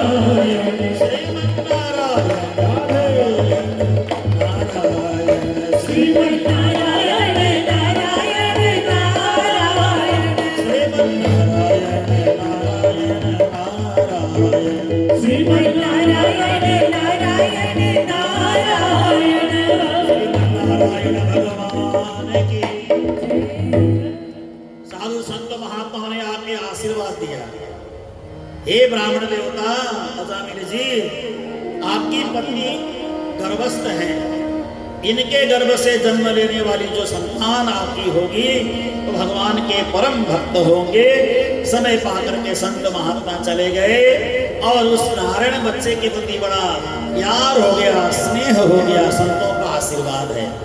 और एक दिन पाप कर्म करने से, पाप 3 प्रकार के होते हैं ना, पाप 3 प्रकार के, एक पाप, एक पुण्य मिश्रित पाप और एक महापाप। 3 प्रकार के पाप होते हैं। मिश्रित पाप है, एक पाप है और एक महापाप है जिससे बचना बड़ा मुश्किल है। तो नाहड़ का नाम लेने से मृत्यु शैया पे पड़े हुए अजामिल के पास भगवान श्रीमन नारायण के दूत आ गए 4 और दांत उनको यम के दूतों को रोक करके उनको लेके जाने लगे। तो उस समय उनका संवाद हुआ। वेद प्रणहितो धर्म धर्मस्तद विपर्यय। वेद में धर्म किसे कहा गया है, भक्ति किसे कही गई है। दानव जो यमराज के दूत थे उनका सवाल जवाब बेहोशी हालत में अजामिल ने सुना। बाद में दोनों दूत चले गए तो अजामिल को होश आया और गंगा द्वार में जाकर के, हरिद्वार में जाकर के भगवान का भजन करके मोक्ष पद को प्राप्त किया। ये अजामिल को सदगति मिल गई। अब एक दिन की बात है, एक दिन घूमते घामते ब्रह्मा जी के 4 पुत्र सनक, सनंदन, सनातन, सनत कुमार भगवान श्रीमन नारायण के लोक में वैकुंठ पहुंच गए। वह जय और विजय ने उनको रोका। ये नाराज हो गए, श्राप दिया। श्राप तो दिया नहीं कहना चाहिए, संत कभी श्राप नहीं देते हैं। उन्होंने कृपा की, उन दोनों पर कृपा की, भगवान की इच्छा से उन पर कृपा की है। जाओ, तुम हमें रोकते हो तो तुम 3 जन्म तक तुम दानव योनि में जाओ। घबरा गए, परेशान हो गए। भगवान ने आकर के उन संतों का स्वागत, अभिनंदन किया और इन तीनों को पहला शरीर मिला हिरण्यकशिपु हिरण्याक्ष के रूप में। हिरण्याक्ष को भगवान ने वध कर दिया और हिरण्यकशिपु बड़ा क्रोधित होकर के तपस्या करने चला गया। ब्रह्मा जी को प्रसन्न करके उसने वरदान मांगा। क्या क्या वरदान मांगा उसने? बड़ा विचित्र वरदान मांगा। न मैं दिन में मरूं, न मैं रात में मरूं, और न मैं किसी 12 महीने में मेरी मृत्यु नहीं होनी चाहिए, है ना? 12 महीने में मेरी मृत्यु हो ही नहीं, ऐसे बड़ा अद्भुत वरदान मांगा। अब क्या करें, महीने तो 12 ही होते हैं। न अंदर मरूं, न बाहर मरूं, न किसी हथियार से मरूं, न दिन में मरूं, न रात में, पता नहीं क्या क्या वरदान मांगा। समय पा करके कयाधु को इंद्र हरण करके ले जाने लगा। नारद जी ने उनको अपने आश्रम में रख करके ज्ञान दिया और समय पा करके कयाधु के गर्भ से प्रहलाद जी महाराज का जन्म हुआ और प्रहलाद जी महाराज भगवान के बड़े परम भक्त बन गए। प्रहलाद जी महाराज को विद्यालय भेजा गया। वहां जाकर के प्रहलाद जी महाराज सारे बच्चों को भगवान की भक्ति की शिक्षा देते हैं। कहते हैं श्रवणम कीर्तनम विष्णोः स्मरणम पाद सेवनम अर्चनम वंदनम दास्यम सख्यम आत्मनिवेदनम, ये भगवान की नवदा भक्ति है। इसी से हमें मोक्ष मिलेगा। हिरण्यकशिपु क्रोधित हो गया, प्रहलाद जी को मारने के लिए सारे उपाय कर लिए, लेकिन प्रहलाद जी हर जगह बच गए। हर जगह प्रहलाद जी सुरक्षित रह गए। एक दिन काल कुठरी में बंद कर दिया। वहां भगवती लक्ष्मी देवी ने आकर के उनको भोजन कराया। हिरण्यकशिपु आया, हिरण्यकशिपु ने तड़ाक से दरवाजा खोला, देखा हुआ कोई तो था नहीं, भोजन की थाली थी और प्रहलाद जी महाराज थे। प्रहलाद जी महाराज को मारने के तलवार उठाया। प्रहलाद जी ने कहा नहीं, आप मुझे मार नहीं सकते, आपके द्वारा मेरी मृत्यु हो नहीं सकती, क्योंकि मैं परमात्मा के द्वारा हर प्रकार से सुरक्षित हूँ। उससे पहले होलिका के द्वारा समुद्र में थे, क्या नहीं किया जो आपने लगभग सुनी है, इसलिए मैं संक्षिप्त कर रहा हूँ। तो अंत में जाकर के हिरण्यकशिपु ने कहा, ये जो लाल रंग का खंबा है, अगर इस खंबे में तेरा भगवान है, जो व्यापक है, तो इसलिए होना चाहिए। मैं मुष्टिका का गदा से प्रहार करूंगा, ये खंबा टूटने पर तेरा भगवान यहाँ से प्रकट होगा। तो उस समय भगवान की माया, भगवान की कृपा, भगवान प्रहलाद जी ने ध्यान से देखा, लोहे का लाल खंबा, उसमें एक चींटी चल रही है, एक चींटी ऊपर की ओर जा रही है ना। तो बड़ा अद्भुत लगा प्रहलाद जी को। इसका मतलब ये है कि परमात्मा है इसमें, मुझे पूर्ण विश्वास हो गया। और उस समय गदा का प्रहार किया, वहां से नृसिंह भगवान, बोलो नृसिंहदेव भगवान की जय हो।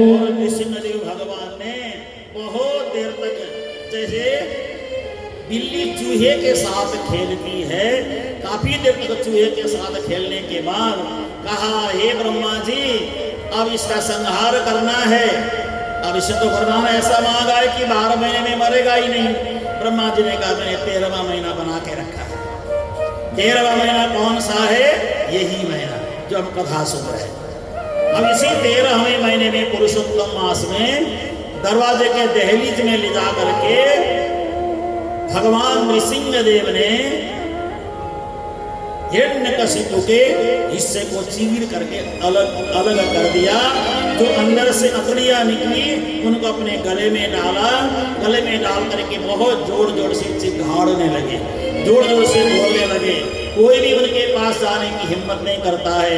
अंत में प्रहलाद जी महाराज ने जा करके अपने छोटे छोटे हस्तकमल से उनके चरणों को पकड़ा और छोटा सा सिर प्रभु के चरणों में रखने के बाद सुपाद मूले परितम तमर्भकम विलोक्य देव कृपया परिप्लुतः उत्थाप्य तक्षिस नदधात पराम्बुजम कालाहि चित्रस्त ध्यान कृताभयम निर्भय करते हुए सिर में हाथ फेरते हुए चाटते हुए भगवान ने कहा वेदम नगु कचमय सुकुमार मेतत् प्रेता प्रमत्त कृतार्ण यातनास्ते नारोचितम यदि मे तदभूत पूर्वम छंतव्य मंग यदि मे समय विलंग। अपने जुबान से चाटते हुए भगवान ने कहा मुझे आने में विलंब हो गया बेटा, मैंने पकड़े तेरे पैर। भगवान क्या कर रहे हैं? प्रहलाद जी के पैर पकड़ रहे हैं। देखो, इसलिए तो कहते हैं ना, मैं हूं भगतों का दास भगत मेरे मुकुटमणि। तो अभी नहीं गाएंगे, कल गाएंगे। तो मैं तो भक्तों का दास हूँ, भक्त तो मेरे सिर के मणि हैं। और उसके बाद प्रहलाद जी को वरदान दिया और हे प्रहलाद जी, भोगे न पुण्यम कुशले न पापम कलेवर काल जवे न हित्वा कीर्तिम विशुद्धाम सुरलोक गीताम विताय कामेश्य से मुक्त बंद। संसार के सारे सुख भोग करके अंत में तुम मेरे में आकर के मिल जाना, ऐसा आशीर्वाद दे करके भगवान ऋषिदेव अंतर्ध्यान हो गए। इन्हीं प्रसंग के साथ आज के भगवत चर्चा को यहाँ पे विराम दे रहे हैं। 9 बजे का समय हो गया है। जो घड़ी मेरे पास है उसमें 9 बज गया। आपके पास कितना बजा मुझे पता नहीं। 9 बजे का समय हो गया है। तो कल शाम के यहाँ पे भगवत चर्चा में श्री कृष्ण जन्म का पावन प्रसंग है। उससे पहले 1-2 प्रसंग और करके भगवान श्री राघवेंद्र का प्रसंग, फिर अंत में श्री कृष्ण जन्म का प्राकट्य का प्रसंग का वर्णन यहाँ पे करेंगे। आप सब उसमें शामिल हों, खूब खूब आनंद लें। कितना अच्छा लग रहा है। हम अपने घरों के बीच बैठे हैं, चारों ओर देखो घर हैं और हम यहाँ बीच में बैठे हैं। बड़ा अच्छा है, बड़ा आनंद है। और सायंकाल का समय है, सब प्रभु की कृपा है, सब प्रभु की लीला है। 1-2 जयकारे लगाएं, छोटा सा संकीर्तन, फिर आरती, फिर भोग प्रसाद। कल शाम को मैं 6 बजे की कथा प्रारंभ करूंगा, क्योंकि प्रसंग थोड़ा सा लंबा है। तो आप 6 बजे पहुंच जाएंगे। आप पहुंचेंगे तो बड़ी अच्छी बात है, नहीं तो मैं तो पहुंच ही जाऊंगा। 6 बजे कथा शुरू करेंगे और 9 बजे से थोड़ा पहले कृष्ण जन्म का प्रसंग पूर्ण करेंगे।